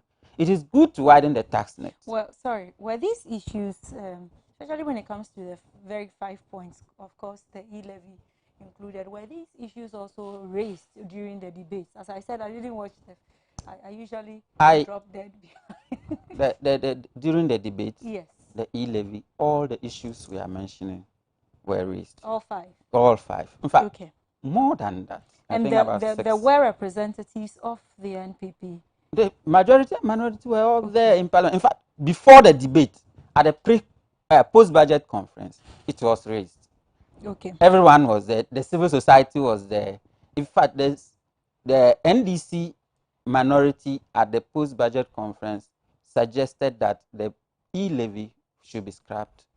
The Ajepa deal should be removed from this budget and all those things. But the civil society actually, some of them suggested that it should be reduced to 0.5, between 0.5 and 1% and all that. There were all these suggestions made to the finance minister even before the debate started. And again, we have to remember that it is not true. Again, this has been repeated over and over by NPP communicators. It is not true that budget, what is it called?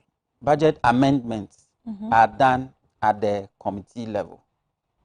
It is not true. It is only minor corrections like typo mistakes or changing of figures that are done. But I don't. Did you raise that? I don't think he did. No. Let him laugh. I think you are getting me wrong. Okay. I'm not responding. Because you said it's not true. It sounded like you were responding to a comment that he had made. Okay. That's yeah. One, I am not responding to him alone. Okay. I'm also telling you what it is. All right. Okay. On the ground. That is one. And two, he mentioned that the finance minister wanted to ask them to make corrections at the committees. He mentioned it here. But I'm saying that even that, it is wrong. You come to parliament during the debate, they will tell you, they will raise the points. If you have explanation, sometimes they raise the points, you explain, and then they say, oh, okay, we didn't know it's this way. Okay. You understand? Then other times too, they will raise the thing, and then they themselves will explain to you. And then you go back and say, oh, okay, I have made this A, B, C, D changes, just like what he has done now. But he refused to come. And now, even these changes he's making, he kept referring to appropriation, which is like at the committee level, the components that they will be passing at the committee level. That is utter wrong, because the budget was rejected in any way. So there won't be any appropriation. Bring back the budget. But the budget has been accepted. By who? By Parliament. Which Parliament? The budget was rejected on the 26th of November. Yes, and subsequently also by Parliament. Accepted by Parliament. No, no. And that's well, we've not heard anything whether that has been scrapped off. The whole issue is for now it has been accepted by well, Parliament. I also didn't hear anything whether the rejection has been scrapped. Who scrapped the rejection, sorry, was scrapped off. By who? Was it on Tuesday? Yes, on Tuesday. Well, just because MPs came together and did something, should we all take it for what it is? No. It was done in Parliament. Yeah. I know. It was done in Parliament by a group of MPs. That is not what Parliament does. Parliament is a place of rules.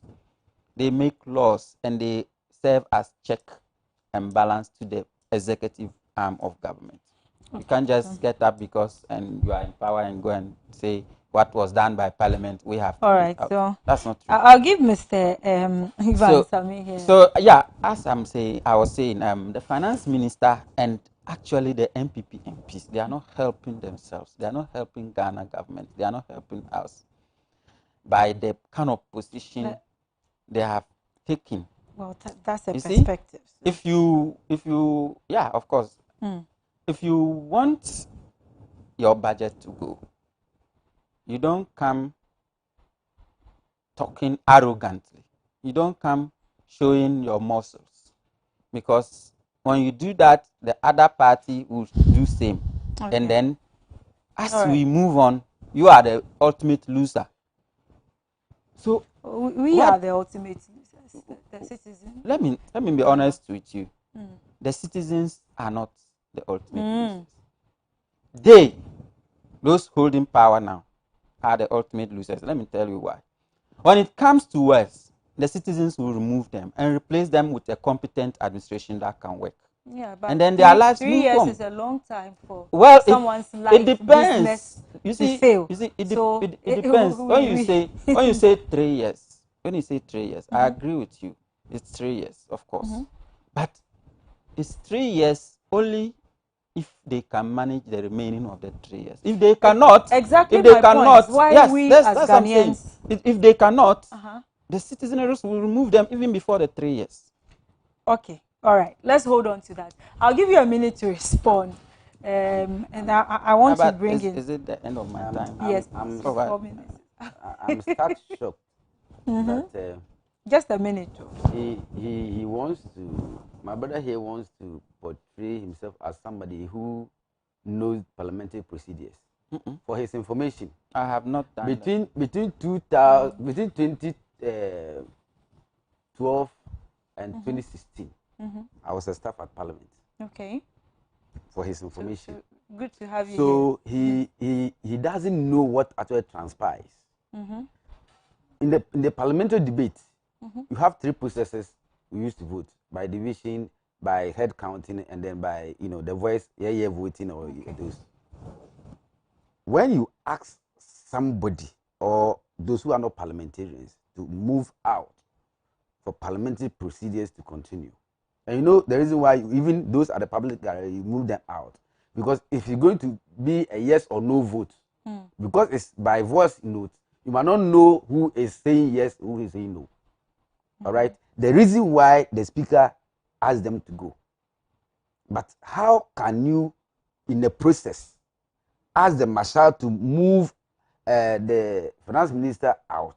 Nobody who had did that. Please? Nobody did Who that. had It's not true. even who had no, the first time I allowed that. Who was but even it's not in true. parliament? No, wait. No, it's not allow true. him. But it's not true. Allow him. It's not true. You Allow have to. him. Yes, but you don't allow us to be Don't lying worry. to the Yes, audience. You've already expressed When that I point. asked So him viewers where will was hear. Esedun Ketia, he said he was at a public gallery. Is it the normal norm that you ask a finance minister who is in parliament to expound, to explain, to say a bit of the budget statement, so that at least both the NDC and the majority will come at a consensus? You work him out to the extent that you ask the marshal to work him out, yet you leave a student don't So allow why lies was to continue. no? Hold on. Why was the marshals asked to escort him?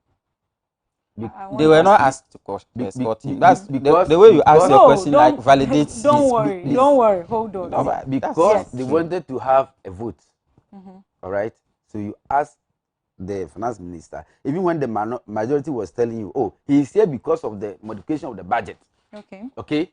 You still want to, and you see, you don't So have to. no, I want us to dwell on that point, since that has become the point of contention right now. I want us to clear it right now, right here. So the minister, was he to remain or was he to go out? Yes. If you want to have a vote on a subject, and the person who has brought that subject is the minister, allow the minister to ask to bring his modification, the one he did yesterday. I think that we've moved so from that the yes, so that point. by virtue of what you want to do, then you can say we rejected your budget outright, or I think we are either. Now let me before you even move there.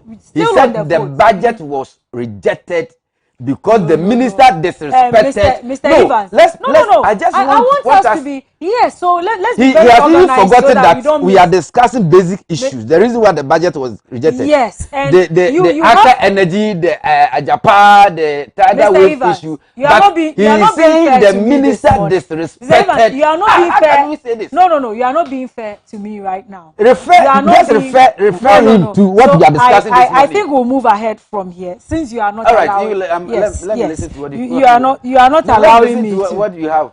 No. I'll move I from just there want to because educate him on what happens in no, Parliament. And the fact that I still look at us, you didn't have me there. You did not allow for it. So let's move. All right, you can ask those yes. questions and No, our time wouldn't. You didn't give me the space to. So let's move away from there.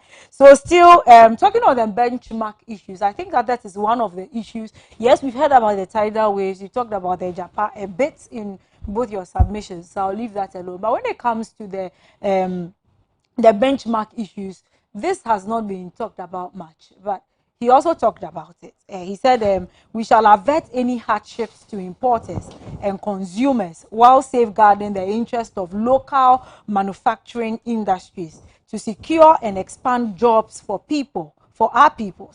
This administrative exercise, which reviewed 43 out of 81 line items, has the objective to promote local manufacturing and the 1D, 1F policy, including the assembling of vehicles.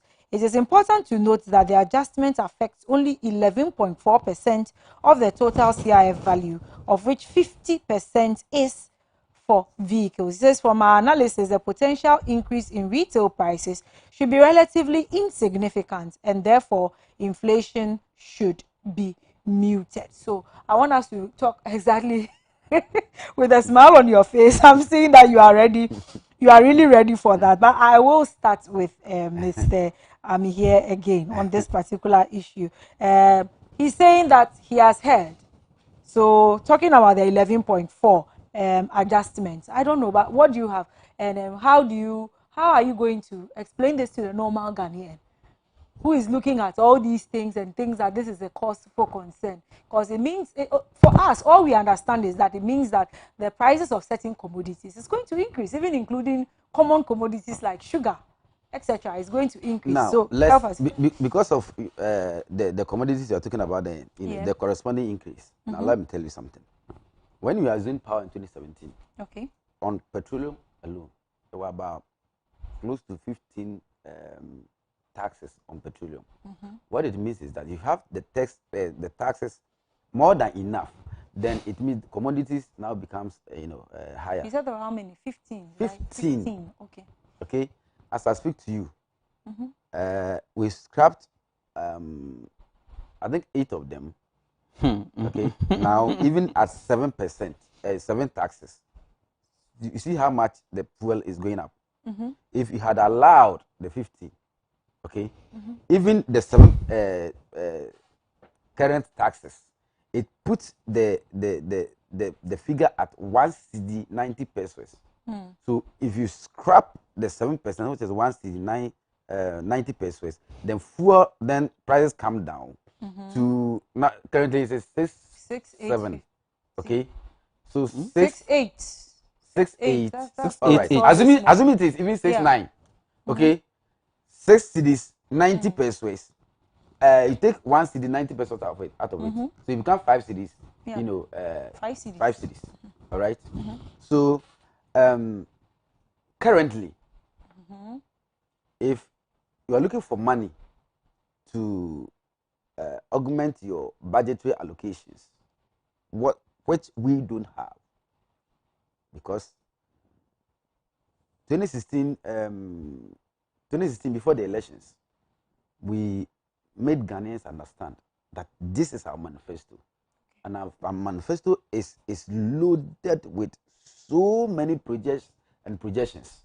The reason what the 1-153 planting for food and jobs, the free senior high school and all that, to the extent that we brought out a document saying that we are going to look into Ghana in totality without asking for aid. The reason we brought the Ghana beyond aid. It's a fine document. So after we've invested so much in all these factories, and you see, it doesn't take a day for a factory to be at a full-fledged. It doesn't take 5 years for you to see the benefit of free senior high school. So these are projections for the future. Now, you need some monies to augment your budget so that those projects will continue. Other than that, if you don't have the money, if you don't have the financial muscle, what happens is that you curtail it, you stop, you stall it, and and it brings a whole lot of pandemonium within the system. So, whatever it is, they will make money.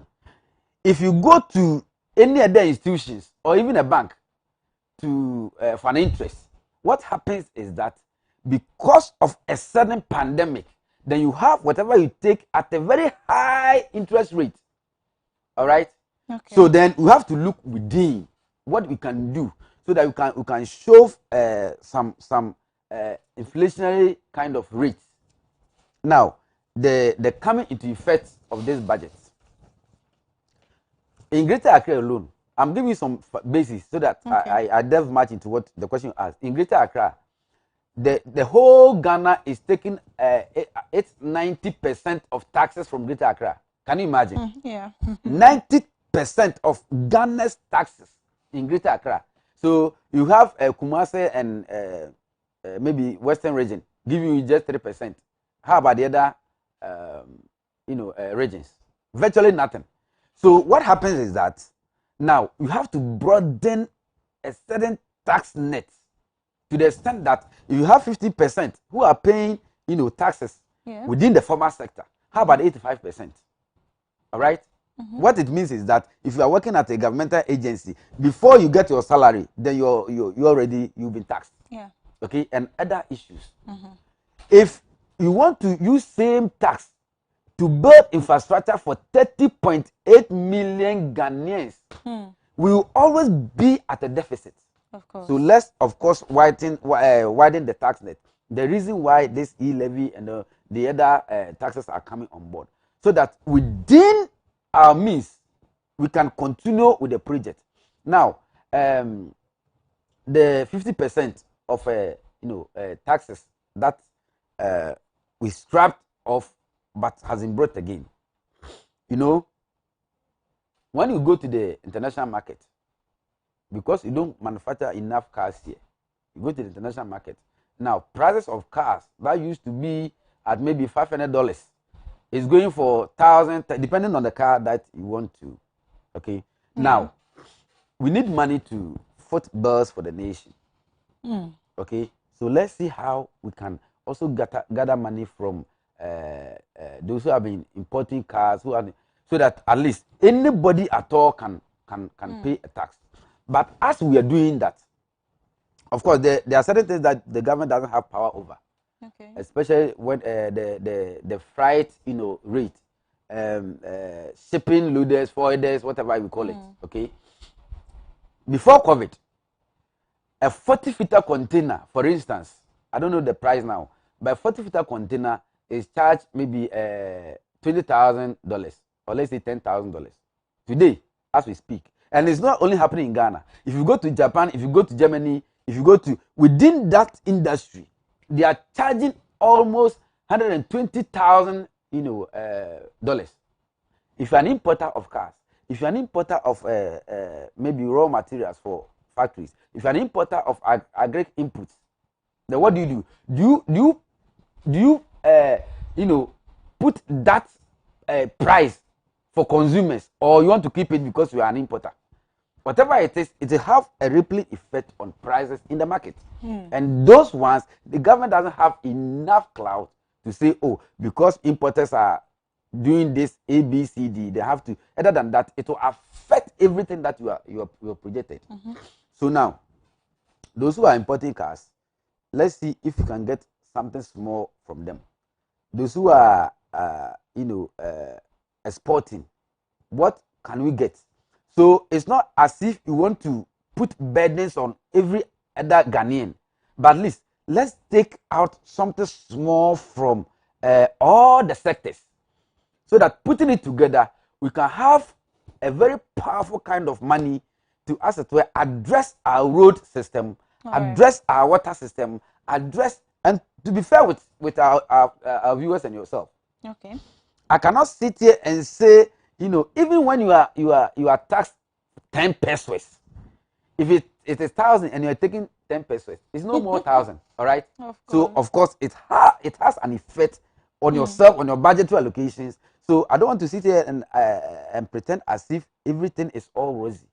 Yes, we need to take pragmatic measures so that whatever we put in place will not go, astray, but we continue in that state. The reasons why the finance minister said yes, these are some of the things that you have to do. But doing that, you have to look at inflation, so that goods and services of cannot go that high, so that you not have that rippling effect.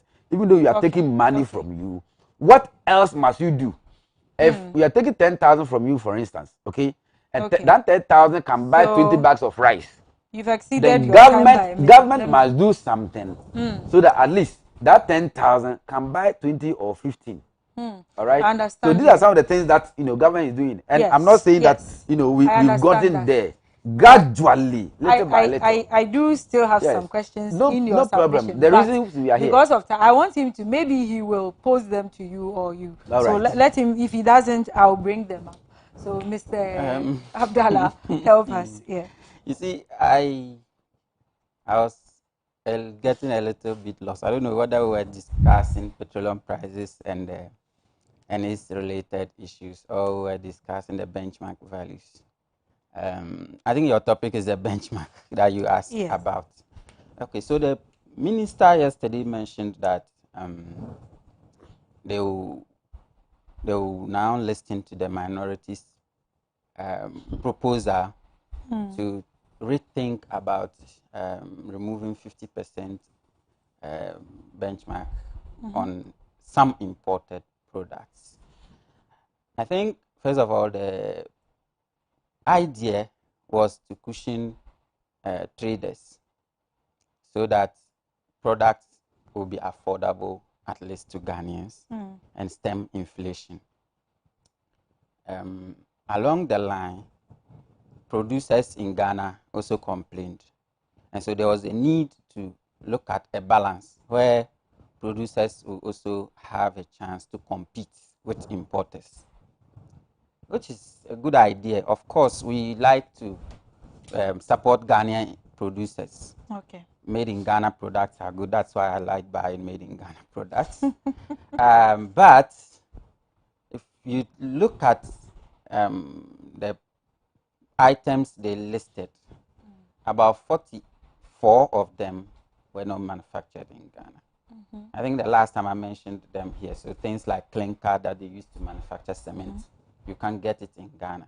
So if you remove the benchmark value, cement producers are forced to go and bring it at a higher prices, and then eventually they put the prices on cement, and then we get a lot of the cement gets a lot expensive. Then things like sugar, which is very basic, but we don't produce it in Ghana. There are a host of products in the list that we don't produce in Ghana. Okay. So the minority during the debate advised the finance minister, unfortunately he was absent, but they mentioned it, that he should take those products we don't produce in Ghana out of the list, and then allow them to still enjoy the 50% deduction, so that Ghanaians will be able to afford those products. I think that was simple and very nice. We didn't need to get this acrimonious before he will come and say he's doing it. You understand? I get so there's this. It has nothing to do with petrol was wine, and taxes were 15, which is not even true. This your show. I have been here many times. Tell him what. Since Tell her what was there. 2018. I feel that we need to treat our viewers with some respect, because sometimes when you look in the eye of somebody and lie, it's like you think the person is so dumb that he won't realize you are lying. Alice, my brother mentioned to us the so-called let him tell you. Can he mention the number of taxes on fuel before we assume office? Please go on. Can he mention to us if you don't have any information, you don't just talk. The so-called 8 taxes they removed. But even before we get there, at the moment as we speak, almost 3 cedis of the petrol we buy is taxes. The reason why GPRTU workers were on strike yesterday. Out of the 6.88, almost 3 cedis is taxes. And some of the taxes, before MPP came to power, Akufo-Addo himself promised Ghanaians that some of the taxes were nuisance taxes, the energy sector levy, for example, which we call ESLA. He promised Ghanaians this tax was not needed. It was nuisance. And when he comes to power, he's going to abolish it immediately. We are 5 years, getting to 6 years in Akufo-Addo's government. The energy sector levy is still there. In fact, it has been increased. The rate has been increased. And now it has been used as a collateral to take a loan. Even though in NDC government, that levy had a time bound. It was meant to solve a certain problem. And it was estimated that by 2017, the problem will be solved and the levy will be abolished. But in 2017, the MPP government increased the rates and they used it to borrow for 15 years. So as we speak, now the tax is an albatross on our necks. It's by force. No government can abolish it until we finish paying the debts they used it to borrow. And you come back and tell me, NDC, what? Please, if we are discussing benchmark values, let's discuss it, because it's a very good thing that the finance minister has finally listened. And of course, we need to commend him and explain to Ghanaians why we were pushing for this thing to happen, because it would have affected prices of goods and services if this hadn't done, because not all the things on the list is manufactured in Ghana. For example, there is poultry products. We support wholly with that idea of removing the benchmark product on price on poultry products, because Ghanaian poultry farmers are suffering. They need to be competitive. So we support wholly. But there are other products that we don't have them in Ghana. Whether we like it or not, we have to go out there and bring them. If you remove the benchmark values, then the prices go up automatically. This is something we should be discussing. But when you go and bring petrol prices, tell us what your government is doing to bring down the taxes on the petrol. During NDC era, whatever amount of taxes was on fuel prices, how much was fuel at the time, and how much is fuel today? And you kept wondering why they need all these things. Look, this government has borrowed more than any government in the history of Ghana. Huge amounts of money. And there is nothing to show for it. They have not used the money to do anything other than sharing it among family and friends, and using that money they go and borrow just to rent private jets for the comfort of the president. And then you come back. Let's talk about benchmark values. You come and tell us about taxes on petroleum. Let me say this. I didn't want to say it first because I needed to make this important point. It is not true. It is not true. And please, this is very important to me. When we are saying things that are not true, this is a media house. You also report on those things. Stop us and correct us. It is not true that marshals march the finance minister out of parliament. It is not true that the Speaker of Parliament asks marshals to march the finance minister out of parliament. I understand and why it is also not true. This is not the first time division is done in parliament. Look, my brother, it doesn't matter whether you work in parliament or not. There are people who have never stepped foot in the parliament house, but they know parliamentary procedure than me and you. So it doesn't matter. We watched it on the day. I get you. This is not the first time division is being done in parliament. There has never been a time division is going to be done that they allow people to sit in the plenary. I get you. And there has never been a time where they had to clear the public gallery. The public gallery, if you are there, it doesn't matter unless you use a megaphone. It doesn't matter how much you shout. Nobody in the chamber can hear you. Okay. On that note, we move to the next topic. I don't know if you have heard. But before then, no, I know you will want to respond to that, but no, when I just, asked the question, you know, to stop when this I asked the response and question on response, it, you are the one supposed you did to not make allow the it. So corrections. I want us you to allow him to say that the government has borrowed enough and has nothing to show for it. Exactly. There were I thought issues. you'd be asking some There questions. were issues in yours. I told you for the time, because of time, I wouldn't be able to ask you. Oh, but just well. a question. And then when I asked you a question, you didn't answer. We moved away from it, and I allowed it to slip. So allow this one to also slip. And let's move on with this. We want to talk about we want to talk about when the the government was in power laptops with the teachers' issues and the deduction of the 502 Ghana cedis. 509.4. 509. That's more like 510 Ghana cedi deduction that is being made. And this time I will start with you. What's your take on it? And if you are supporting, because there are some groups here that are actually going to stand against this. They are coming out against it. Well, you see, that thing affects me directly. I don't want to tell you why. Okay. Even though I'm not a teacher, let me be clear here. I'm not a professional teacher, but it affects me directly. Okay, so sorry, let me just add this more update I have. Is saying that the teachers union to demonstrate on December 15th on this particular issue. So a teacher union known as All Teachers Alliance Ghana, All Teachers Alliance Ghana is set to embark on a demonstration. That's Wednesday, December 15th, to protest against the deduction from the allowance. Sorry, continue. Okay, so I don't know why we are doing this to ourselves. We were in this country when Ghana government procured laptops for teachers. And we heard what Akufo-Addo and Bawumia said about it. And in this day and age, why do we have to take the money of somebody and go and buy a laptop for the person?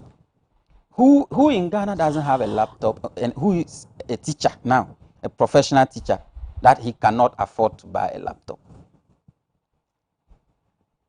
This is just yet again one creative way of creating, looting, and sharing. So why does the education ministry have to go and procure laptops for teachers when it is the teachers' money they are going to use to pay? Why don't they allow the teachers to go to the shop and buy the laptop themselves? Any teacher I know, a lot of my friends, that's why I said it affects me directly. In fact, I will confess, my wife is a teacher, a professional teacher. Okay. Any teacher I know has a laptop. But I know some who don't. Well, that's why I say I know. Okay. So you know. Any teacher well, then I it's know. for your information that any teacher there are some teachers who do not have and laptop. any teacher who doesn't have a laptop, a professional teacher, trust me, can afford it. So really? Yes. Okay. So if there is the need for all teachers to come with a laptop, and the state does not want to provide it, which in fact it will be wrong for the state not to provide it, because it's part of the learning, the teaching tools. So if you ask me to go and teach, provide me with the tools to teach. But you don't now take my own money and claim that you are going to use that my money to buy laptop for me. Okay, so before you coming again, I want to read this part, which one of their concerns. They say that besides, it's just a paragraph. Besides, there are some GES workers who are not teachers. There are the cleaners, cooks, among others. Some earn as little as 700 Ghana cedis, and the government has gone ahead to deduct 509 Ghana cedis from their salaries. How are these people expected to survive? So even though we are talking about teachers, I was coming there. Okay. So now, the teachers themselves, the need for laptop, if it is there, and the government of Ghana is so careless to provide it for them, then they should have given them an instruction to buy it themselves, and they will be able to. Why do you, by force, take the money from their salaries and then go ahead and buy it from your cronies at your own pace without any public tender? Now, what is even annoying is that they claim they are giving the laptop to teachers. Okay. Thank you. But if you go to the secondary schools, other workers such as gardeners, cleaners, cooks at the pantry, who earn very little, they have deducted this money from all of them, their salaries. How is it going to, how are they going to give them laptops too? So clearly, this is not something, and you come out and look at the dishonesty involved. Let me tell you. No, Yeah, I know a lot of you teachers. Yeah, I know a lot of dishonesty. teachers. No teacher knew about this laptop until the money was deducted and they started asking questions before they mentioned it to them. No one I know. Okay. And then when they started asking questions, I like your clause. No one when you know. yes, when Okay. they started asking questions, then they now come to explain to them. And it was funny the way the minister picked it up. It was the unions. The unions want to do their own things. I'm not part of it. And then he even vowed. In fact, he asked Ghanaians that we should show him evidence that he is involved and he will resign as education minister. And then just the next day, they published the letter that procured the laptops, and his signature is under. He signed the letter. Somebody who claimed he knows nothing about it. How can government of Ghana deduct teachers' salary without the knowledge of government? Does it sound to anybody? So please, this is just another way. They have seen the teacher as a low-hanging fruit. They can take their money because it passes through their hand and then share it to their friends and claim that they are supplying them with laptops. Wow. Mr. Ami here. You are going to, I know you are going to talk about this, but I think maybe I'll pose a question so that while you talk, then you try and answer this particular one for me. So before, yes, I've seen the procurement letter or whatever it is there. And my question or my concern and my worry is that, especially when we have already heard the president telling us, because I was a teacher and I still believe in my heart I am a teacher. So hearing how the president has already told us as teachers that teachers are not, not trying to misquote, but we can't get rich. You are not expecting teachers to now be rich, in other words. Then we go ahead to be deducting as much. Yes, 509 for a teacher is big. Because I know how much I was earning when I left. That was the reason why I ran away, of course, the money. So looking at how much a teacher is earning, and I don't know, but 509 CDs at the end, of course they will complain. Of course. Before that, I think it's within my time, so I'll make sure. And then, yes. Please, have you? I don't know whether you've taken MTN loan before. Never. Never. I try my best. All right. Your viewers who are watching us know. If you take the loan, there's an interest that you have to pay. Okay. And then the other directive is that if you are not able to pay within this time, there will be an additional interest. The reason I'm bringing this analogy is that anybody in Ghana, including my good friends in NDC, who will say MPP has borrowed this amount and that there's nothing to show for it, it means they don't know their mathematics. All right? When you go and take 10 cedis and you promise to pay over a period, you are told that within the next month, if you are not able to pay, this is how much interest will be accrued. Another following or ensuing month, this is how much. And to the extent that this is where we are, and you come and tell Ghanaians that in any case, when you go in for a loan, their maturity period, their interest, and all these things attached. All right? Okay. So if anybody doesn't understand, it is just prudent that you go to those who have information, so that next time when you are espousing it, you do not espouse your ignorance, but you stay to facts. All right? Now, back to what teachers, the laptop. Even before that one, Okay. he said the president said those who are teaching Yeah, or in I couldn't sector, you know, capture exactly. Yes. I'm not too sure the president said so. Okay.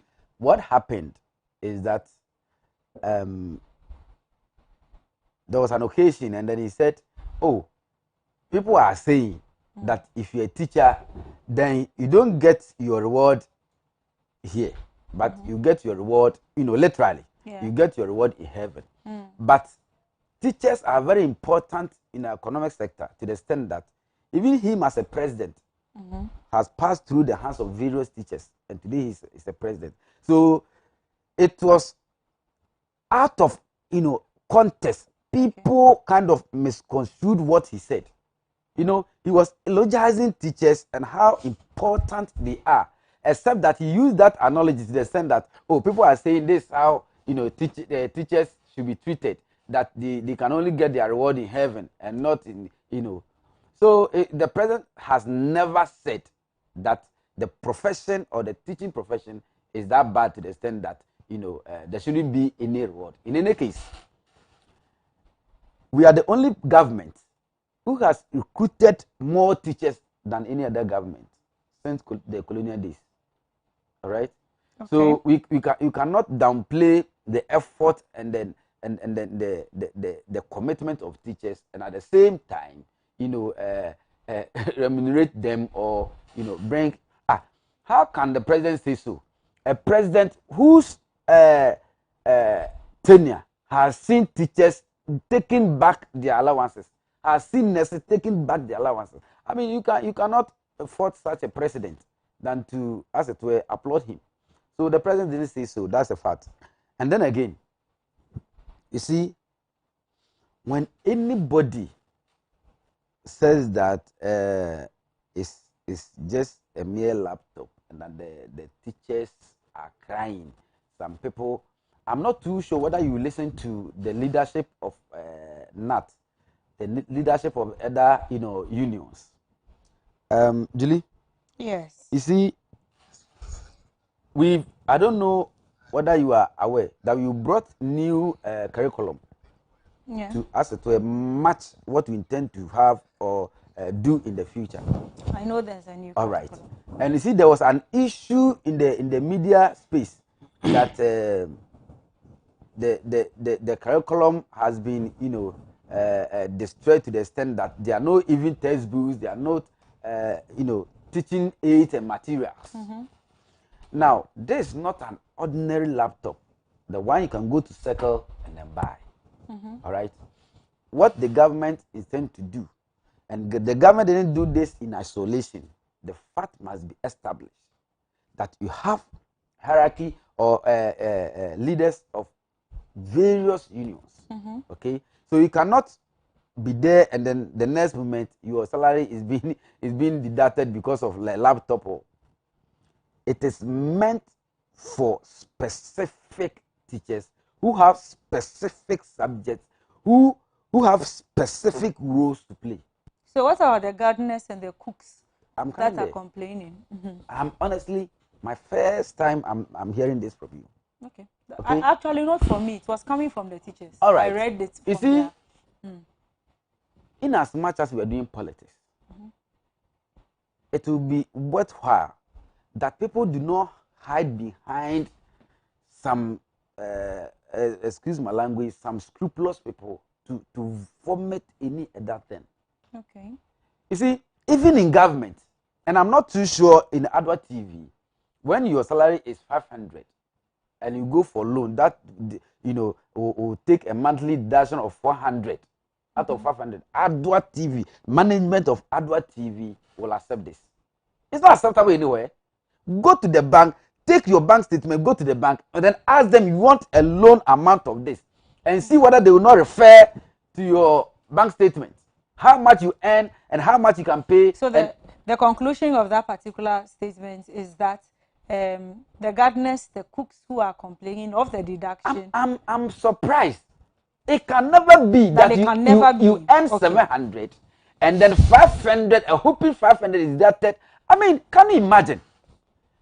It cannot. I mean, there are certain things that logically we must also think about it and say, no, this one is not feasible. Because we are in Ghana, it's not as if someone is out of the nation doing any other thing differently. The point is that the laptops has been filled with some, learning materials and aids and all that. Yeah. All right. So no teacher in this modern times Ghana who has this laptop will even find the way of complaining that, oh, because I don't have exercise book, because I don't have this lesson note, it is fixed. Okay. And I'm telling you on point, and as a matter of fact, that the government did not do this alone. All right? Yes, the reason that is where my other concern comes in, because these teachers were also saying that even though, yes, they are how do you put it? Well, they were advised on it. They brought in their views and all that. That part of the agreement was not complete. They haven't even said whether it should take off or not. And then this started.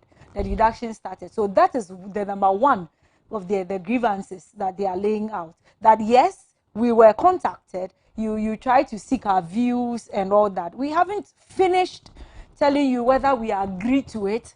We haven't finished telling you whether this thing should kick off. And then the next thing I'm seeing, you are deducting this money from my salary. So in other words, their consent, that's the word I've been looking for. Where did you go to? Their consent. But even before you come in again, that will be for just a minute. Okay. This is what the audio, I was trying to get my words right. So an audio attributed to the president and Nanado. His Excellency, President. I mentioned president. So is in circulation and trending. The president is heard saying teaching is not a job for one to become a millionaire. There's video. Yes, I saw the video.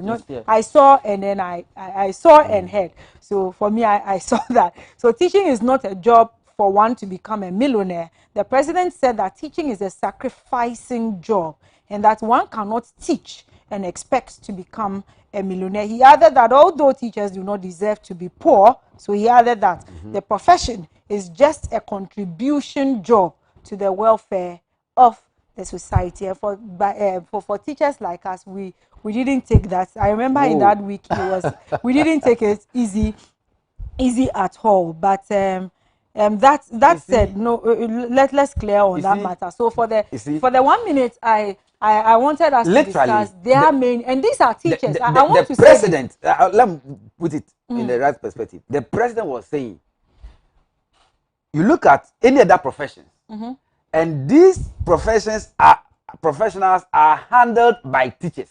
Yeah. All right. So the only profession that handles there should be among professionals or professions who should have enough. There should be teachers. All right. But even though teachers' salaries are up, but it's not in tandem of what they do and what and even with other professions. You see, so whatever it is, I mean, as I sit here, even if you give me, I'm not paid maybe 10,000. Okay, 10,000. I like the way you toned your talking. Even if you give me 500,000 a month, I'll still come back and say it's not enough. No, but then even if you say it is not enough, I mean, we'll still be doing it will go against certain measures. So certain measures. But when we look, that's why I'm saying that even when we compare teachers to other professions, yes, it's like the teaching job has become an insult. That is the truth. But I'm saying that even the president who was saying that has upped the salaries of teachers. Yes, but now he's telling us that even if he ups it up by 10 Ghana cedis, we will still hear that he has upped it. Yes, but it wouldn't be a true reflection of what teachers are going through. No pocket has ever been a true reflection of what is happening at the market. No pocket. No, but we are talking in context, comparing it still to other professions. I'm telling you that no pocket, whether being a teacher, whether being a doctor, whether being a lawyer, no pocket has or a politician. Well, I mean, that is so what it means is that the needs of human being is insatiable. Good. That's what you want to say. I understand that. So, yes, teachers should be above all other professions. No, we are not even saying above. We are saying even if that they is are made. exactly what the president said. If the teachers are sacrificing with all the increment in salaries, wages, and all that of service of conditions, okay, he believes that teachers are still sacrificing because within his thought there should be more than any other profession. Yes. All right. So while you try and defend that very statement, I'm not defending. That's exactly what the president means. You are. Okay. So while you try to defend that statement, this is the caption that gets us. Teaching is not a job for one to become a millionaire, and I land on that. Let me go to. You see, it's even millionaire is even relative. Okay, being a millionaire, in its right perspective, is that you are within that range of having a million. All right, okay. But in my family, I'm not a millionaire, but they see me to be. All right, because they because you're a politician. No, not a teacher. Some cannot afford a 3 square meal a day. So whenever I'm around and they're able to get that, that is the perception. So, Mr. here today, you are telling us that there are people in your family who cannot afford a 3 square meal. Any other family, it's not my family alone. So they are in Ghana. They are. see, go to the Vatican. There are a number of paupers who sleep, in front of Saint Peter, the church, what is it? Yeah. Saint Peter Basilica or Cathedral. Yes. All right. Even in the Western world. Okay. What I'm saying is that we any other nation, any other family has all these issues. But then you try as a government to break something on board that will cushion some people at least. So when we are looking at the lives of teachers now, with all the issues and what we call, even their job, we call a sacrifice. We think that the best way to cushion the lives of teachers but is doctors to will tell you they are sacrificing. Doctors. Yes, I'm coming, yes. Okay. So, yes, doctors are sacrificing. We cannot, even the allowances of doctors, we cannot compare to that of teachers. You see? Exactly. You see? So let's be. I want us to remove the politics out of, because when it comes to some of these issues, they are too sensitive. We don't do politics with it. Yes. We don't. So let's be very, very frank to the issue, this particular issue at hand. If we are trying, that is what, if I want to implement something like this to teachers. Number one, and as Mr. Don't mind me, Mr. Abdallah said earlier, some teachers have laptops. When I was teaching, I had a laptop. I didn't have a laptop because I could afford a laptop. I had a laptop because an uncle looked at me and thought that I deserved a laptop. So he gave me a laptop. If I already have a laptop and you are coming to give me or make me buy another laptop, I will not be happy with it. So why do we, let me learn, why do we not, especially if we will use the programs on that laptop to be a justification why every teacher should have a laptop, why don't we give them softwares? Why don't we give them softwares that can use? Why don't we give them so that we look at those who do not have laptops? No, you see, now when I think in 2014, 2015, thereabouts, the government of the day under John Dramani Mahama. And that's one too. When you bring it in, I have a very big issue gave out with you again. Some laptops. I'm coming. Yes, you continue. I'll land on it. He kind of did this poster picture and then pasted it on the laptop. It's RLG. Then I think so. Yeah. As I speak to you now, always I say this. If you go to a Kumfi, one laptop, one teacher. If you go to a Kumfi, the whole district, they only get even one laptop. Okay. Okay. What I'm telling you, and depending on what government wants to do, okay, you want to get there. The reasons why we brought free senior high school and all those things. Yes, you might have a laptop, okay, but this is the intention of government, and then you must get somewhere. You see, in any other sector, there are stakeholders, but there's a bigger stakeholder. And even that, even if you are a bigger stakeholder, there are some consultations that the government did. Okay? And these are the very people they consulted with who are having issues now. See, just yesterday, we witnessed a sit-down kind of strike. Yeah. Have you heard the teachers' union, all of them, coming out to say, government, because you did not consult us and that we are going on a strike? Have you? They are going on a demonstration. Have you? They are going on demonstration. Who That's are what who? I read. The what was the name? Let me get that correct. It's a teachers union. Yeah, it's a teachers union. You see, when you say teachers union, at least give us some of the associations. The names of It says the General Secretary of All Teachers Alliance Ghana. You see? Yes. Unless you want to rule it out. No, I don't want to kind of seem to be politicizing it. But NAT was consulted and that bigger stakeholders were consulted. Okay? In any case, if you have an issue, you have a bigger umbrella. Okay? So that you can go back to government and say, because of ABCD, can you just look at it? The issue you are having at Parliament now, all right, for modification or all that. Okay? If you do so and the government fails to adhere to your concerns, then of course. But what I'm saying is that these laptops are not the laptops you can find at Circle. They are not the laptops and you can. I think These I've are stressed on it as so the government is going on a certain tangent, a certain direction, and even that is not saying or putting pressure, forcing every other body. So if you say but he's already deducted it, that is pressure enough. By force. He's deducted the money already. Earning 700. It is not true.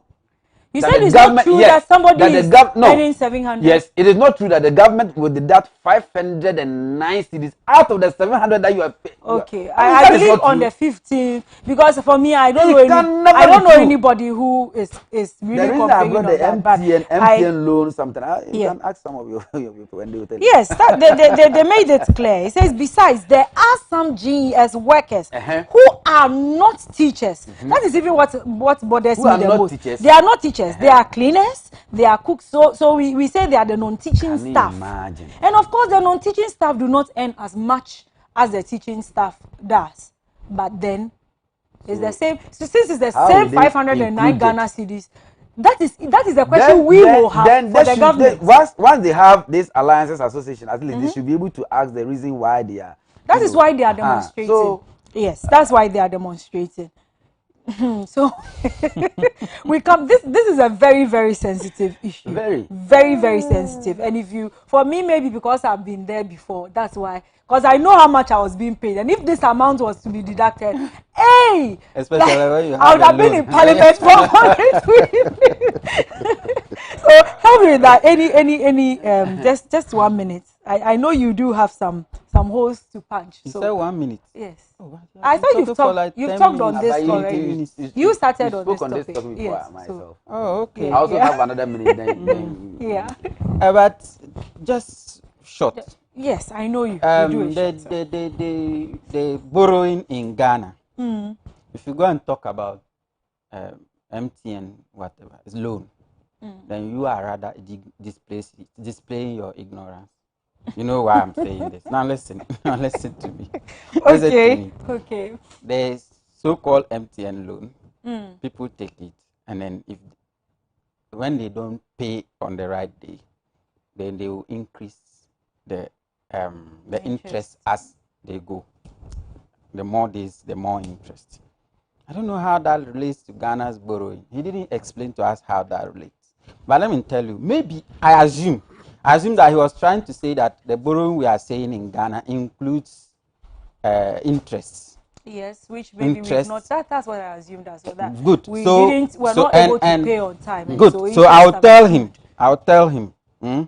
Akufo-Addo on his own, no interest, on his own, has borrowed over 180 billion Ghana cedis in just a matter of 5 years.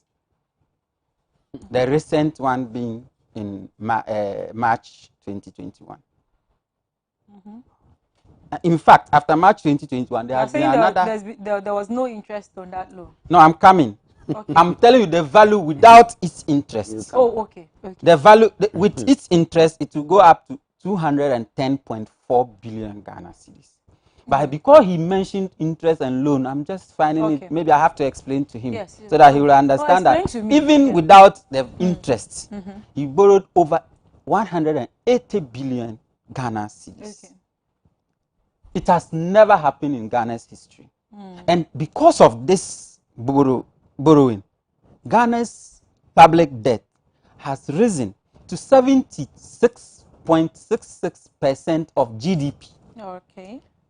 By the IMF benchmark, if your public debt goes beyond 69% of your GDP, you are a HIPC country. We are at 76.66%. That's why we're Akufo-Addo okay. has sent Ghana to GDP. Sorry, I said GDP. HIPC. Sorry. Akufo-Addo has sent Ghana to HIPC. And I tell you this, or I mentioned this, and you are mentioning MTN borrowing. How does MTN borrowing got to do with Akufo-Addo sending Ghana to HIPC? Okay. All right. So you did a short. Wow. Yeah. Because you stopped me because I wanted to say something on the laptop. I said you have 10 seconds. Oh, okay. So the laptops. Let me tell you something. The NDC government provided laptops for teachers. Again, it was a program running. Yes. Not all teachers received it before there was change of government, and then the whole program was stopped. Now, if there is a need for laptops to be given to teachers, do we have to force and deduct money from their salaries before we give it to them? All right. The teachers are providing services to Ghana. They are serving Ghana. They deserve Which is more already a than sacrificial yes, job. they deserve more than laptop. The government of Ghana, if we can afford to rent private jet at 14,000 pounds per hour, so my time 14,000 pounds per hour for the president to bath in the air. Why can't we buy one laptop for every teacher? My time is up. Unfortunately, I also have a we have chewed up all our time. It's on the same topic, so I don't know what you want to add. You have said it before. Why do you have to say something? What are you going to say? Okay. One of the all right. I'm being asked to. Otherwise, we'll be cut off. So allow me to wrap up. We thank you very much. My problem I have in Ghana is NDC. Oh, yes, of course. NDC's the NDC is more dangerous than COVID-19. You know why? Listen. Okay. So all too soon we have to wrap up. Yes. I know. When it gets interesting, can you please mute their mics for me? Thank you very much. So yes, all too soon we've come to the end. I know that it's when it gets interesting that time does us no favors. We will continue this discussion tomorrow at 8 a.m. right? Yes, here on AM Ghana Adoatv.